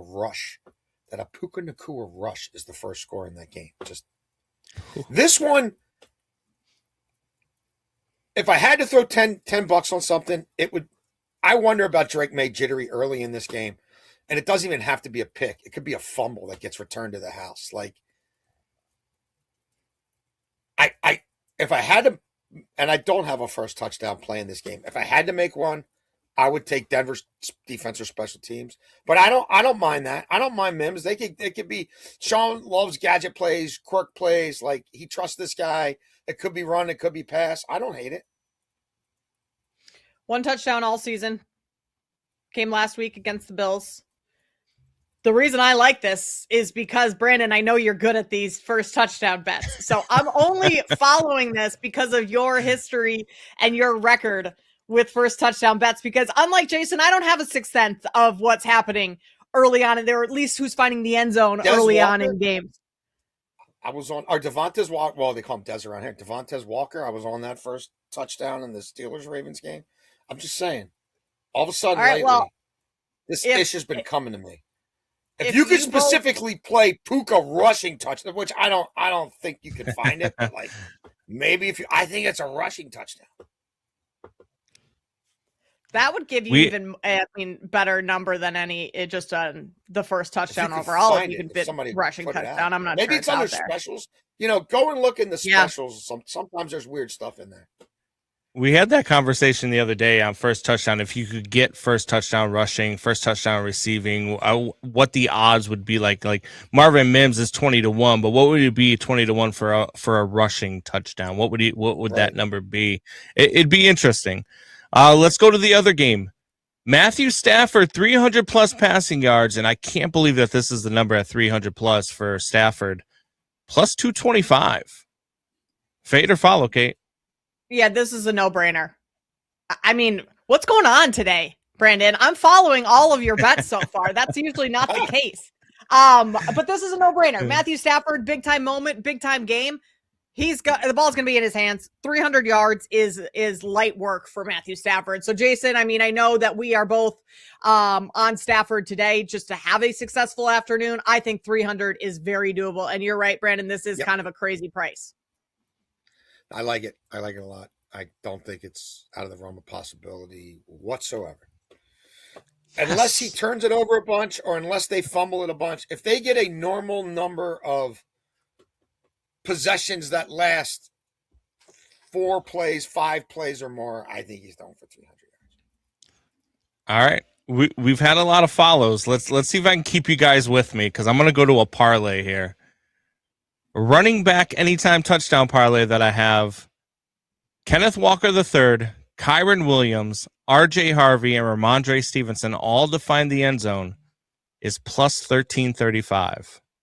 Fade or follow, Kate? I'm going to fade this one. That's a lot to ask all of those running backs, and I think we see, especially in the Rams game, a little bit more of a passing game. Kenneth Walker, I do like. Ramondre Stevenson, I could get behind. I'm not sure Kyron Williams finds the end zone. RJ Harvey makes me a little nervous too. So, Jason, I'm fading this one. Yeah, I can't get there. I mean, I see where you're coming from, but there's just so much variance.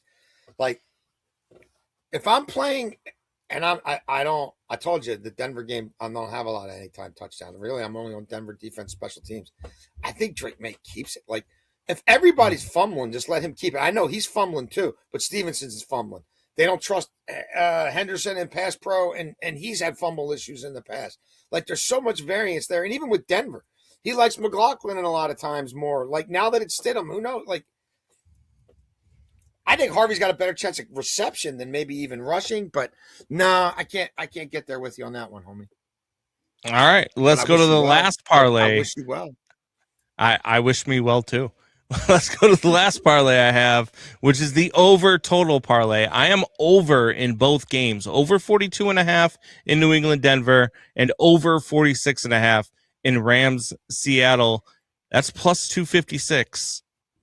Jason, you following? 10 seconds before we go to break. You fading or follow? I'm out.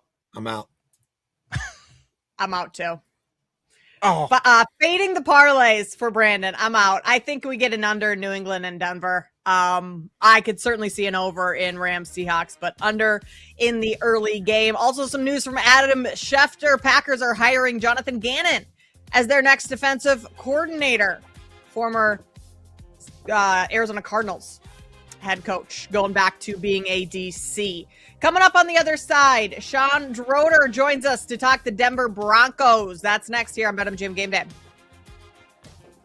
You're locked into BetMGM Game Day, Westwood One Sports.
Sunday pregame starts now with Jason La Canfora. I love field goals here. Their offense is broken, and you can correlate it field goal attempts. Like, all they do is kick field goals. And Kate Constable. I just think so highly of Kevin O'Connell and what he's able to do with quarterbacks, but Kevin O'Connell has kind of shown us that he can take any quarterback and help them find success. 3 hours, every game, every edge. Your Sunday betting HQ is live. This is BetMGM Game Day on Westwood One Sports.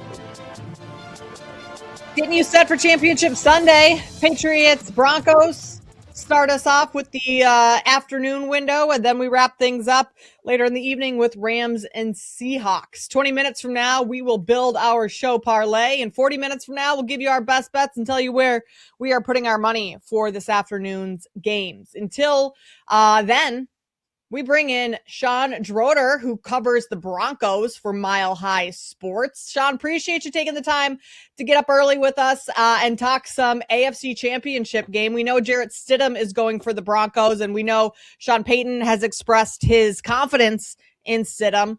Stidham has come out and said he's very confident going into this game. Do you get a sense that the rest of the locker room is as confident in Jarrett Stidham as those two are?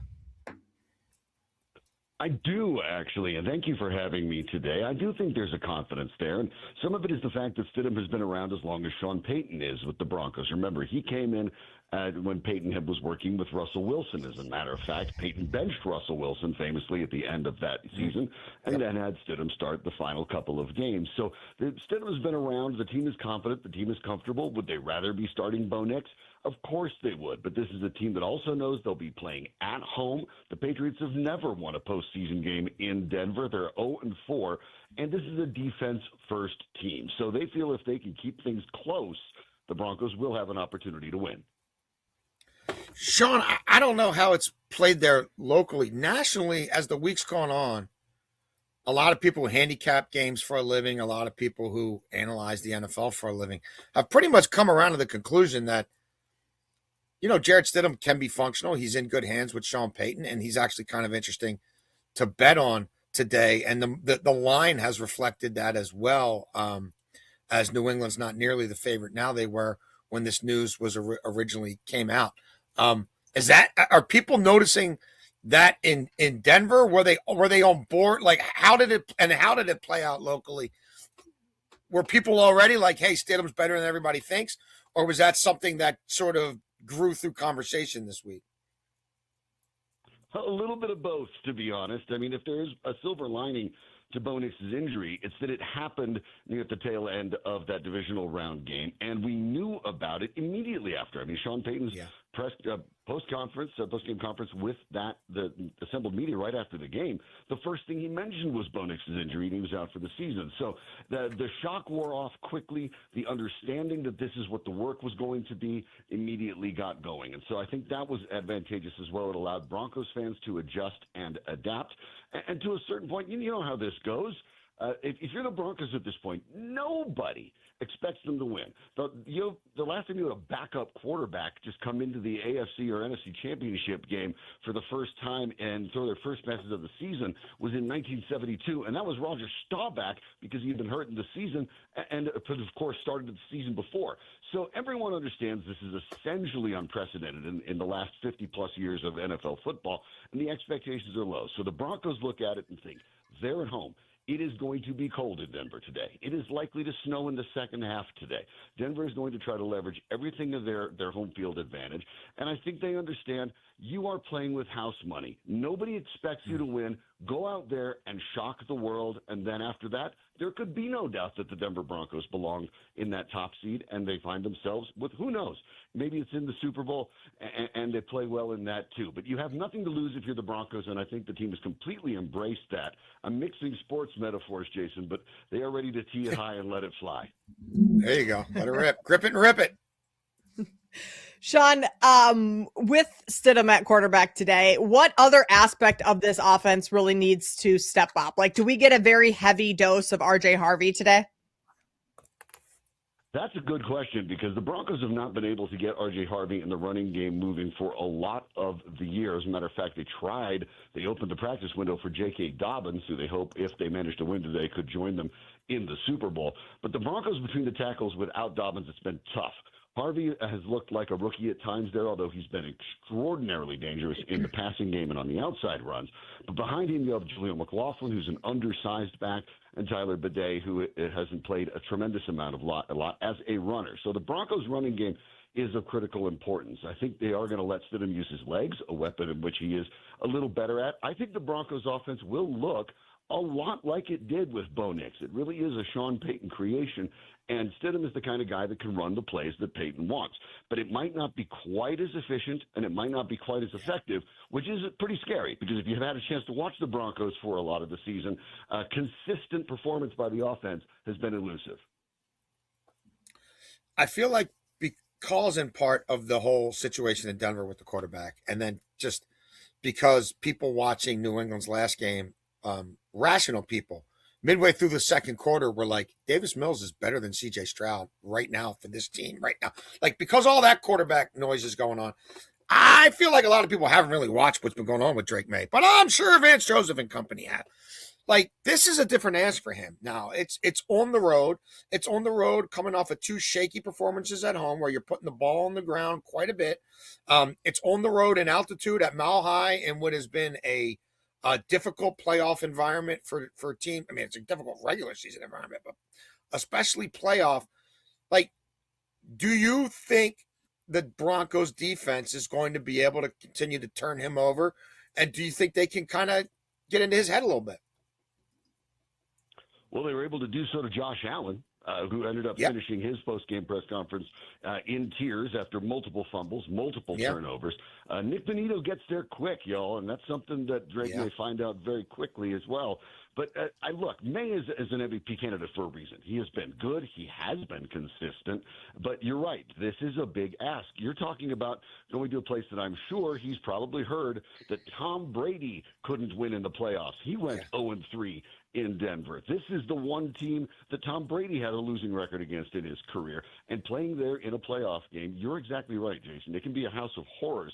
Jonathan Cooper talked after the victory over the Bills about how noticing that the Bills were barely getting to the line of scrimmage, breaking their huddle with 8 or 9 seconds left on the clock simply because they couldn't hear.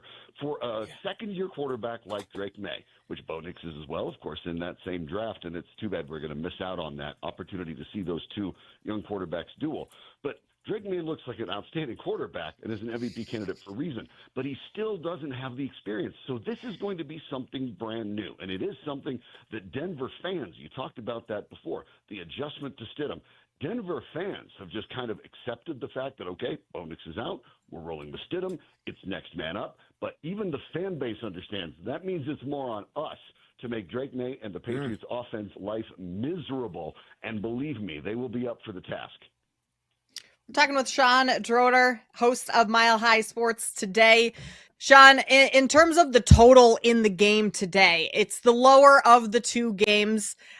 Do we see, like, Jason and I, our thought process is that maybe we see some more field goals with the Broncos because they might not be as aggressive in red zone situations as they would be potentially if Bo Nix were in the game. Is this going to be just kind of a lower scoring defensive game overall between these two offenses?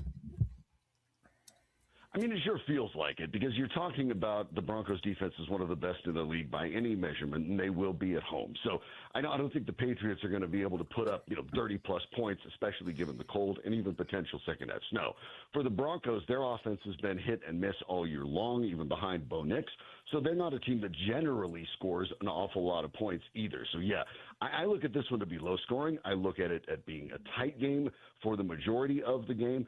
And who knows, as the game goes along, the weather may make it even more difficult. There is supposed to be about an inch of snow falling potentially in that second half, and the high today in Denver is 25 degrees. So that tends to keep things down a little bit. And all those things, again, I don't think the Broncos should not be the favorites. In fact, I don't know. The Broncos maybe 2 out of 10, 3 out of 10 times win this game. Yeah. But you only have to win it once.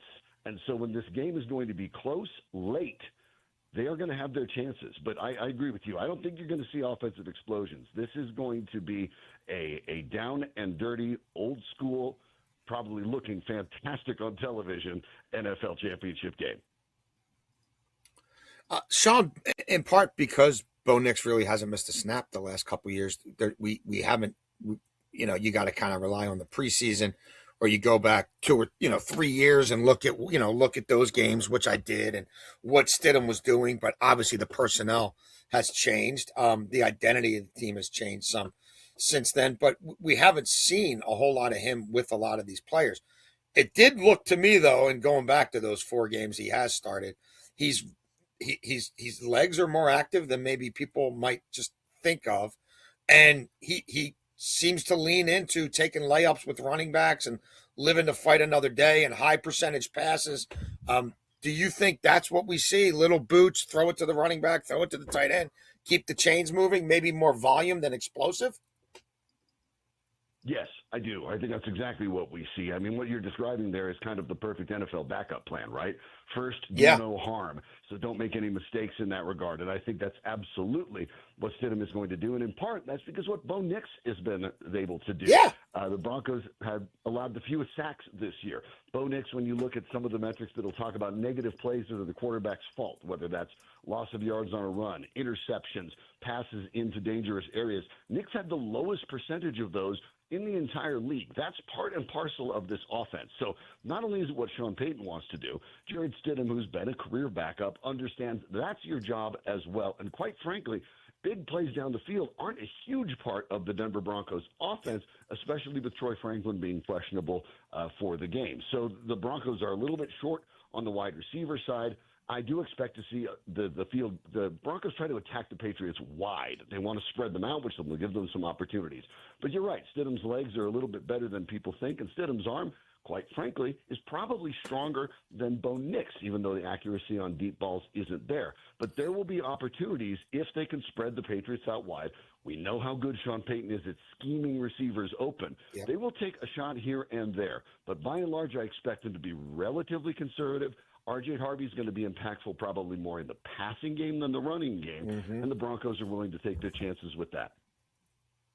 Sean, we often talk about quarterback matchups and head coaching matchups and who has the edge there might be the difference in winning any specific game. I think it's fair to say that the Patriots have the quarterback edge with Drake May, despite him just being a second-year player.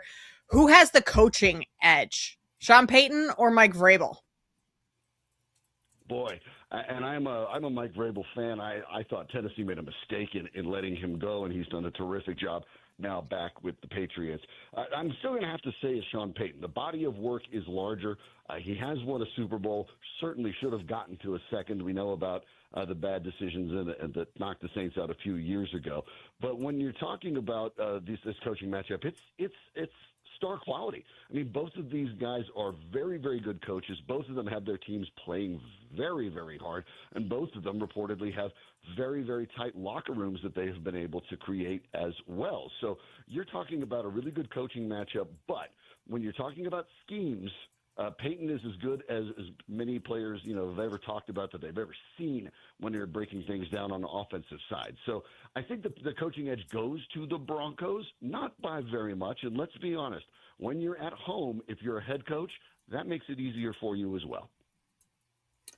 Let's spin it forward, Sean. Whoever wins this game, Is it going to be a bit of a daunting task to beat the Rams or Seahawks?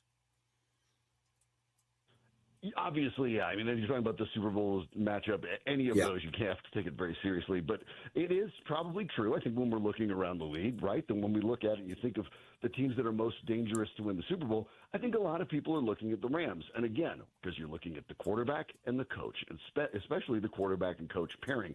So you look at Sean McVay and Matt Stafford and think, that's definitely the most dangerous team left. Were the Seahawks to beat the Rams today, I think that whichever team in the AFC comes out of this probably looks at it and says, you know what? The Seahawks have, despite their record, the Seahawks have as many question marks as we do. Maybe not as much if Denver comes through because we know they'll have to go with Jared Stidham again. But then again, if they knock off the Patriots and MVP candidate Drake May, maybe there won't be as many questions about Stidham. But I think the Rams, out of these four teams, looms as the most dangerous because we know they've been there, they've done that. And that one, I think, would be a difficult task for either the Broncos or the Patriots. But if it's the Seahawks, and perhaps I'm shortchanging them as well as everybody else does, but I think the same question marks for the Seahawks exist as they do for the Broncos and Patriots. So those matchups, I think, would be compelling.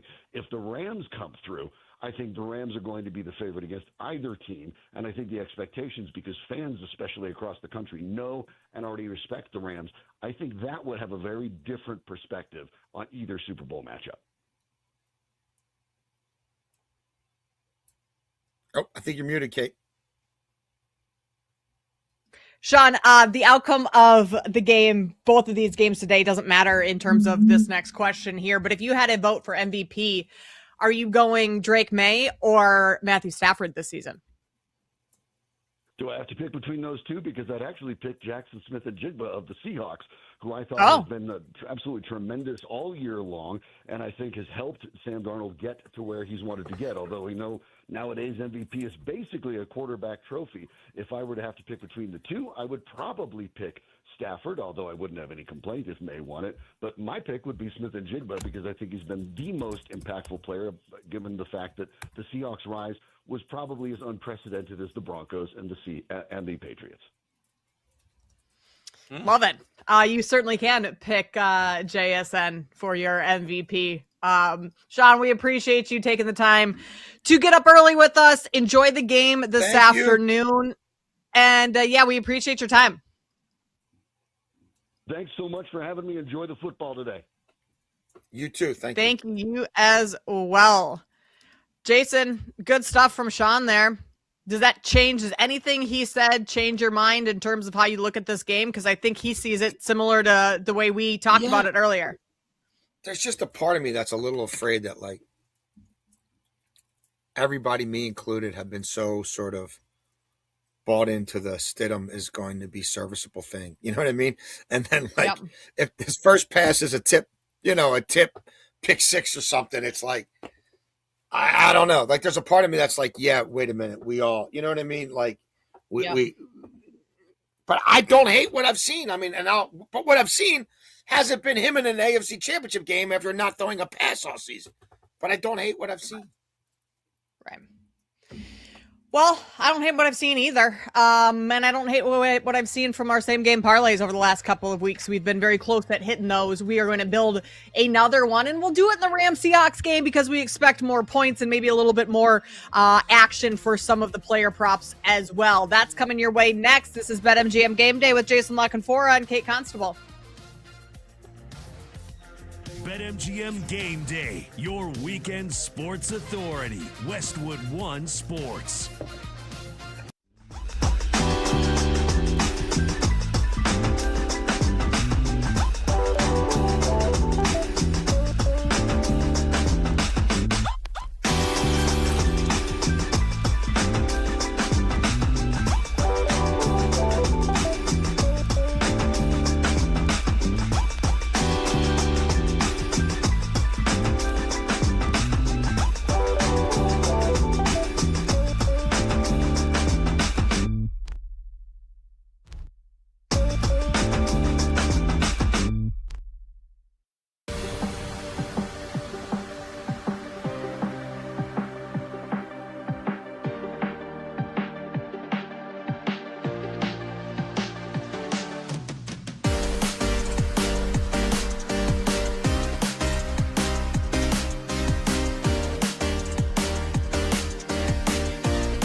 Game lines, headlines, and hard opinions. This is BetMGM Game Day on Westwood One Sports.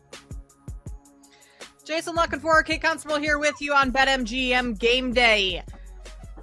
Taking a look at where the money and bets are coming in for this early game, New England and Denver right now over at BetMGM. 52% of the bets are on the under, 78% of the money on the over. So the sharps liking the over in that one. 64% of bets on New England and 61% of the money on New England. That's over at BetMGM.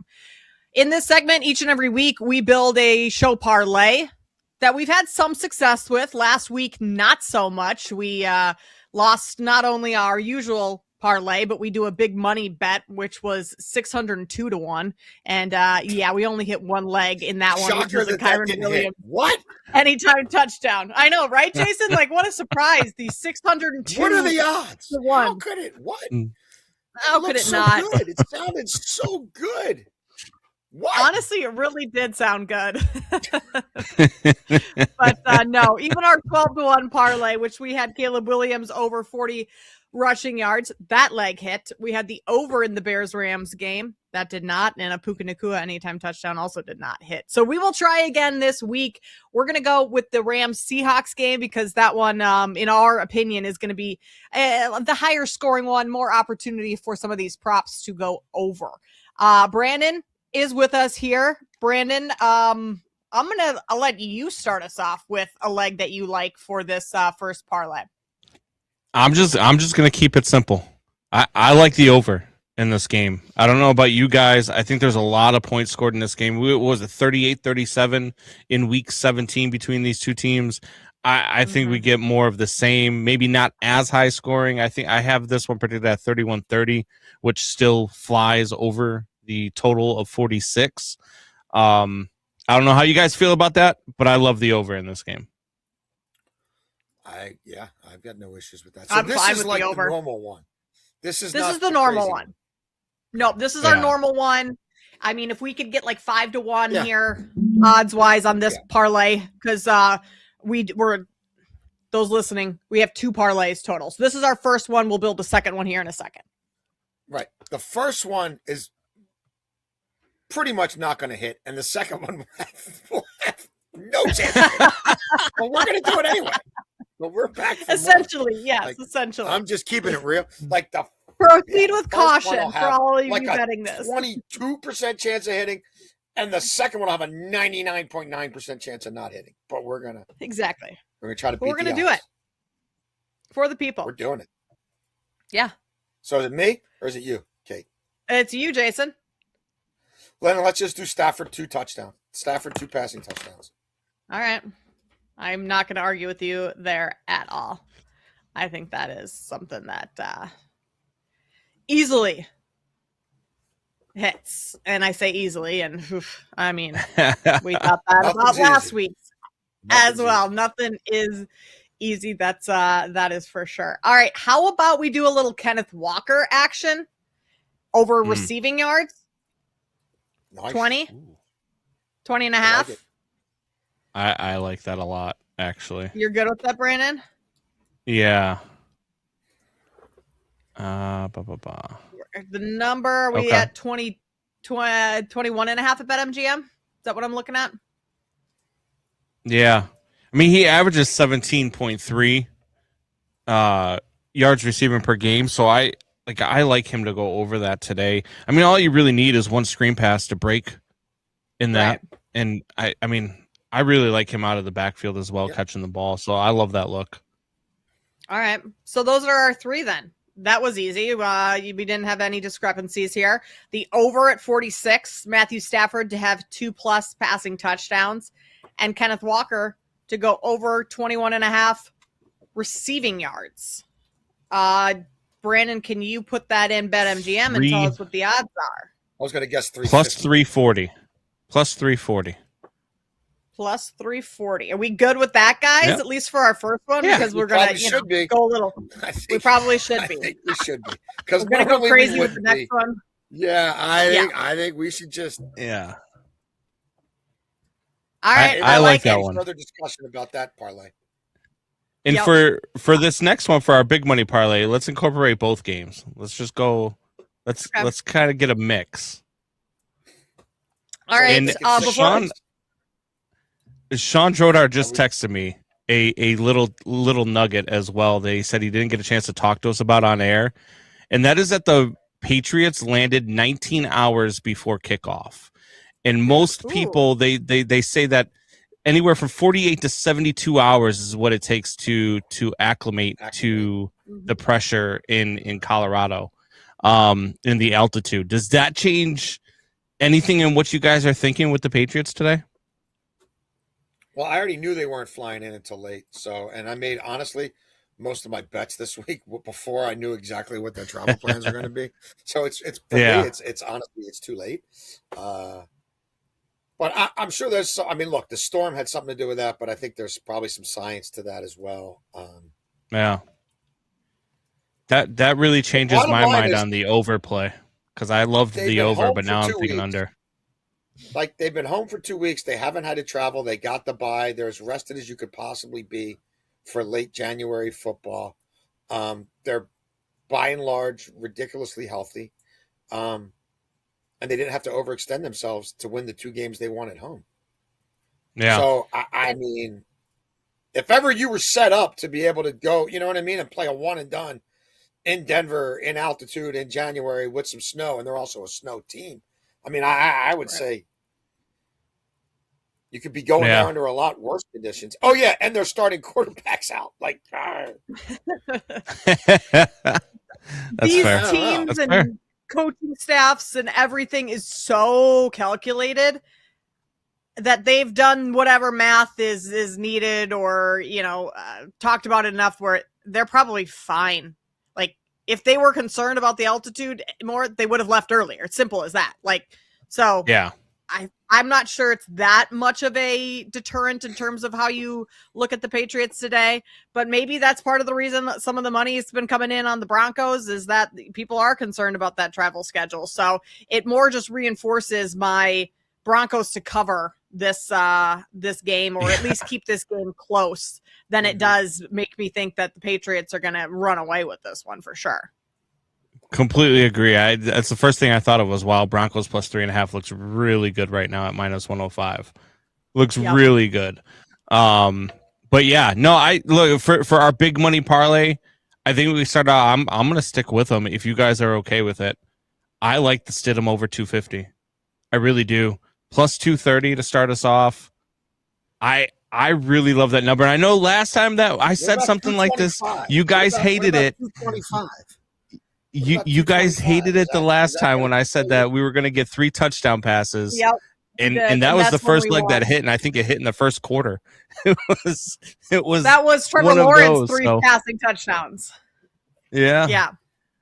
I really do. What if we compromise, like Jason said, 225? Well, they do on BetMGM. It goes 150, 200, or 250. Oh, all right. So I look. I like the 250. I think he throws for more than that. Well, we can stay away from it. We can stay away from it. I was just throwing it out there because I do love it. 250 this year. I'm betting not a ton. I mean, Bo Nix is no Jarrett Stidham. What if let's build out some other legs and see if there's any that we like more, and we can always add that one in or take it out. All right, all right, let's do that.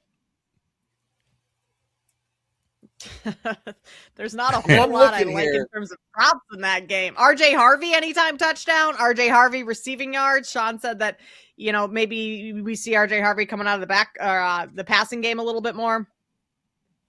Ooh, that too. No, I like RJ Harvey reception, like to have 5 receptions. Like I like him to have 30 receiving yards. I've played him at 40. Over 3.5 for RJ Harvey is even money, plus 100. Yeah. All right. So do we go there? Do we bump it up a little bit? Do we go with the alternate receptions?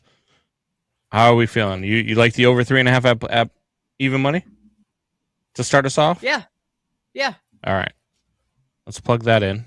Over 3.5 RJ Harvey receptions. Okay. And then do we like either one of the quarterbacks to throw an interception? It's -175 for Jarrett Stidham, -120 for Drake May. I like Drake May to throw an Yeah. interception. I like May. Okay. So let's put Let's Drake see. May over a half an I think they interception. both throw an interception. I'm also on Stidham 1 passing touchdown and 1 interception. I'm on that parlay. So I think they both throw an interception. Okay. Throw Stidham in there? We can throw Stidham in there as well. All right. So let's go over to the other game. Then I think we're probably done with Patriots Broncos, right? We don't love a whole lot in that game to go positive. We can do that. we bet all negatives in that game except for RJ Harvey receptions. And even that's kind of a negative. I mean, if you're throwing to the running back all the time, like. Right. Yes. Means your run game is not working. How about do we dare do Rams money line? Stick with just props. Yeah. Whatever you think, Kate. I'm not averse to that. I'm on that. What if we did Stafford three passing touchdowns? Absolutely. We could do that. Also, what if we took the over or the total up? How are you guys feeling about the total? Like, what do you guys think of score wise? What if we went over 50?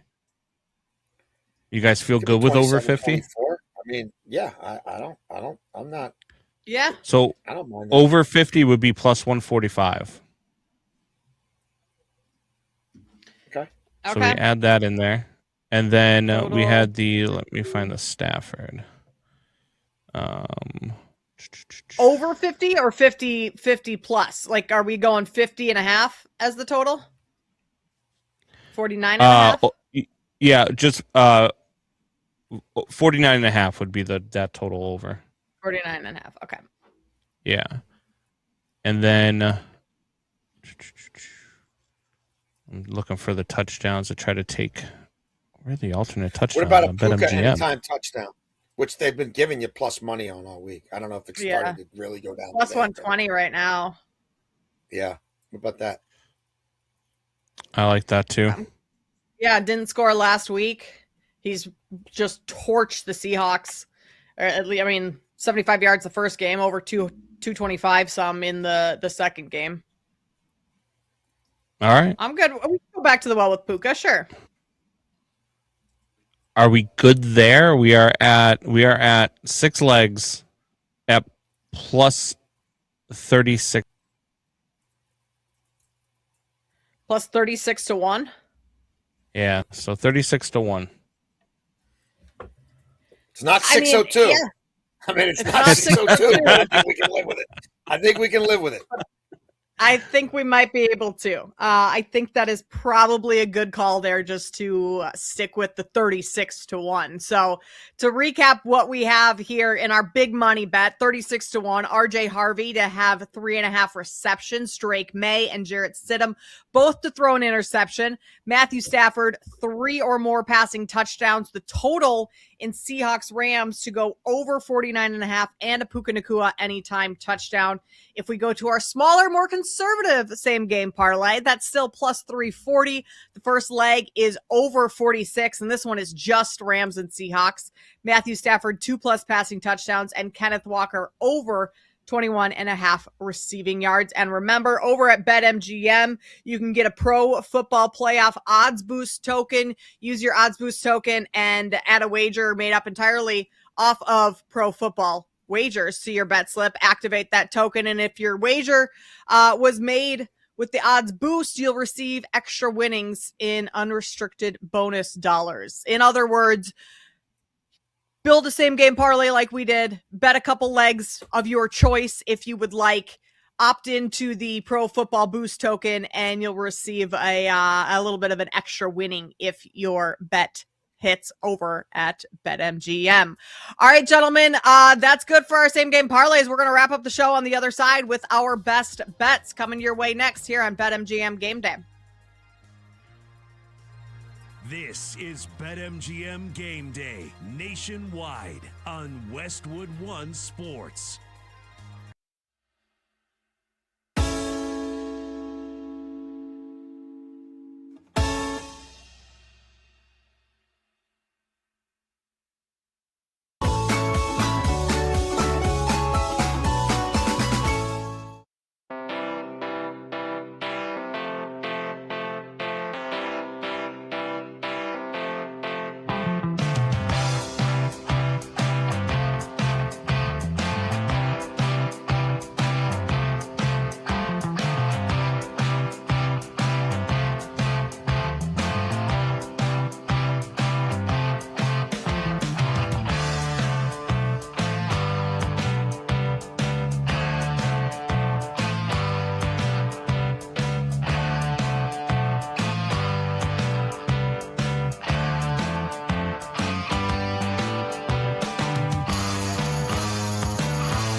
bets, the breakdowns, the big games. BetMGM Game Day continues on Westwood One Sports. Wrapping things up here on BetMGM Game Day. Jason Lockenfora, Kate Constable here with you. We're giving you our favorite bets of championship weekend. We've talked through each of the two games. We've got some good insight from Broncos reporter Sean Droder, who joined us earlier on in this hour. And now it is time to make our picks, Jason. I will let you start us off. Sides, totals, props, roll through them all. Want to go game by game? Like I go game, like I do Denver, New Let's England, do that. you do Denver, New Yeah. England. Want to do that? Yep. Let's do that. You All right. start. We'll start with Denver, New England, the early one. Yeah. I played it early in the week, and I still don't hate it, in part because New England's one of the dominant first-half teams in the NFL, and the Broncos were a struggle bus in the first half, even with their starting quarterback, Bo Nix. So, like, if you just want to play New England and win the first half on the money line, you can still find it around minus 155. New England's a plus 135 scoring differential in the first half, best in the NFL. Denver just plus 23. New England's played 17 games. They've trailed at the half one time. They've been tied one time. They've always led at the half. Denver's trailed at the half in 3 of their last 4. Denver's trailed at the half in 3 of the last 7 home games. I played early in the week along those lines. New England to win both halves. I played it at plus 230. I think this game's going to be close enough that New England can be up 7-6, 10-3, something like that in the first half, and still win the second half. So I still like that bet. I probably prefer right now New England first half money line. I like Drake May to run 10 or more times in this game. I like Drake May to run for 50 or more yards in this game. I like R.J. Harvey to catch 5 balls. I like R.J. Harvey to have 40 yards receiving in this game. I think Drake May throws a pick. I played Jared Stidham to throw a touchdown and to throw a pick, parlayed together. I like Stidham to go over the 4.5 rushing attempts. I like Stidham to run for over 25 yards in this game.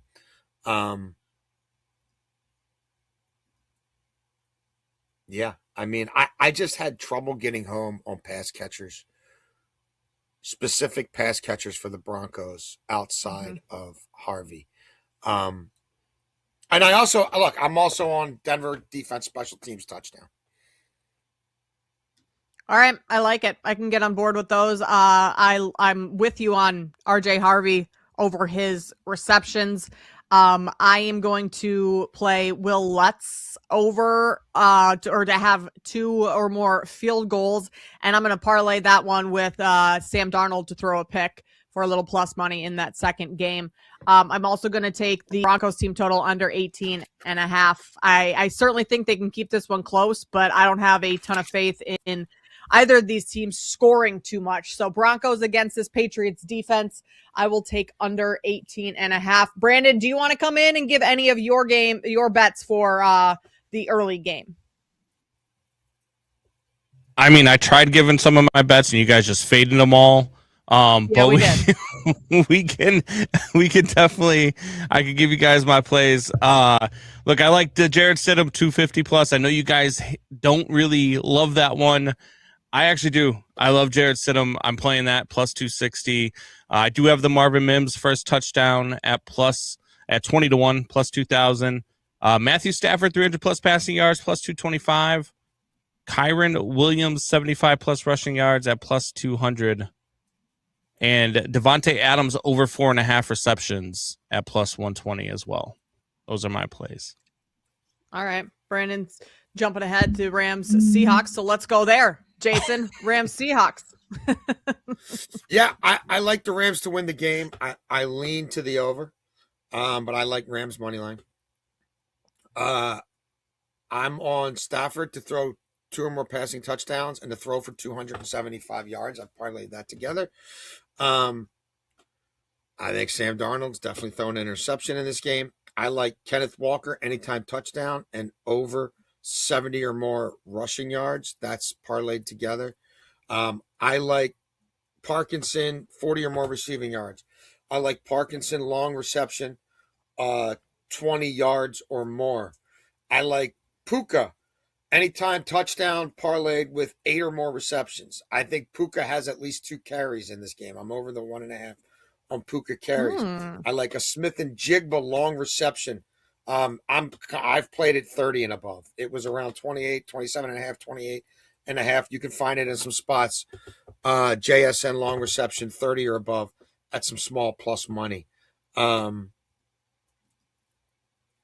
We've talked about Walker in the receiving game. I'm with you. I'm there. I think that's baked into this cake as well. Yeah, that's where I am on this game. All right. I am going to go. I'm with you, Rams. Oh, and kickers. Money line. Kickers. Both teams that have a field goal 33 yards or more in this game. I also think both kickers in this game, if it's as high scoring as we think, I think both kickers can have 7.5 or more total kicking points. Each 7.5 or more kicking points. All right. I like that. I'm going to go Rams money line. I think they win this game outright. I'm not even going to bother with the points here. I'm going to go Matthew Stafford, 3+ passing touchdowns for a little plus money. I like Puka Nacua to have an anytime touchdown, plus 120 on that. Kenneth Walker, I'm going to go over 21.5 receiving yards. I think we see him do a little bit more in the receiving game, just being on the field a little bit more with no Charbonnet. And then I'm going to go back to that Sam Darnold interception, again, pairing that with Will Lutz over 1.5 made field goals in the early game. That does it for me. Smaller card today. Jason, we don't really have look-ahead lines because we don't know who's going to the Super Bowl. We do not. Let's just hypothetically say it's Rams Patriots. Who's favored in that game on a neutral site? Patriots? 1.5? I think it's the Rams. I mean, McVay's done it with Stafford. Stafford's done it. 22-year-old quarterback. It's not road, but it ain't home. If the Rams have to get through the best team in football in their place to get to the Super Bowl, which is what that's the assignment. You know what I mean? Like, I think the NFC team's favored no matter what the matchup is. With 2 weeks between the games, obviously this thing can ebb and flow and rise and fall, but there's a pretty good chance I'll be jumping NFC, whoever wins this late game, on the money line right away. If we go over to a little football, what do you got for us? Yeah. Anything today? I'm terrible in the Prem right now. I really feel bad giving out any bets, but look, Arsenal, Manchester United's about to kick off here in a half hour. If you made me bet that game, and I haven't, if you made me bet that game, I would take the Gunners to win to 0. I would take Arsenal to win to 0. So Arsenal to win, Man U not to score. I wouldn't feel great about it. In fact, I wouldn't even do it because I'm not doing it. We're doing great in college hoops. We're doing really good in the NBA. All of a sudden, soccer, especially the Premiership, we can't catch a break. No Bundesliga today? Well, Bundesliga. The late game is what? Cologne against, I can't even remember, Freiburg. I'm not on it. I was on a lot of Bundesliga, but the schedule, we're down to 2 games. One's going on right now. If Dennis Undav gets off the bench for Stuttgart here and they still need a goal and you could get real good plus money on him anytime goal, I would think about putting a $5 on that or something like that. But I don't even know if he's going to see the match. He didn't start, which was not good for me. Champions League midweek. We'll be all over it. Want to bet with us.com. You can get all my stuff there. And it's weird. There was so much college basketball yesterday. I don't have any college plays today. We did really well yesterday, and we were on like 8 games, but there were so many games yesterday. There's just not much today. Well, the NFL dominates the TV today, certainly in most people's homes. Just another recap of our same game parlay that you can get a boost over at BetMGM. first leg, over 46.5 in Rams Seahawks. Matthew Stafford have 2+ passing touchdowns, and Kenneth Walker over 21.5 receiving yards. That's going to do it for us here on BetMGM Game Day. Thanks to Max, Grant, Brandon behind the scenes, for Jason Lockenfora. I am Kate Constable. You Better You Bet Countdown to Kickoff with Nick Costos is next here on Westwood One Sports. This is BetMGM Game Day, only on Westwood One Sports.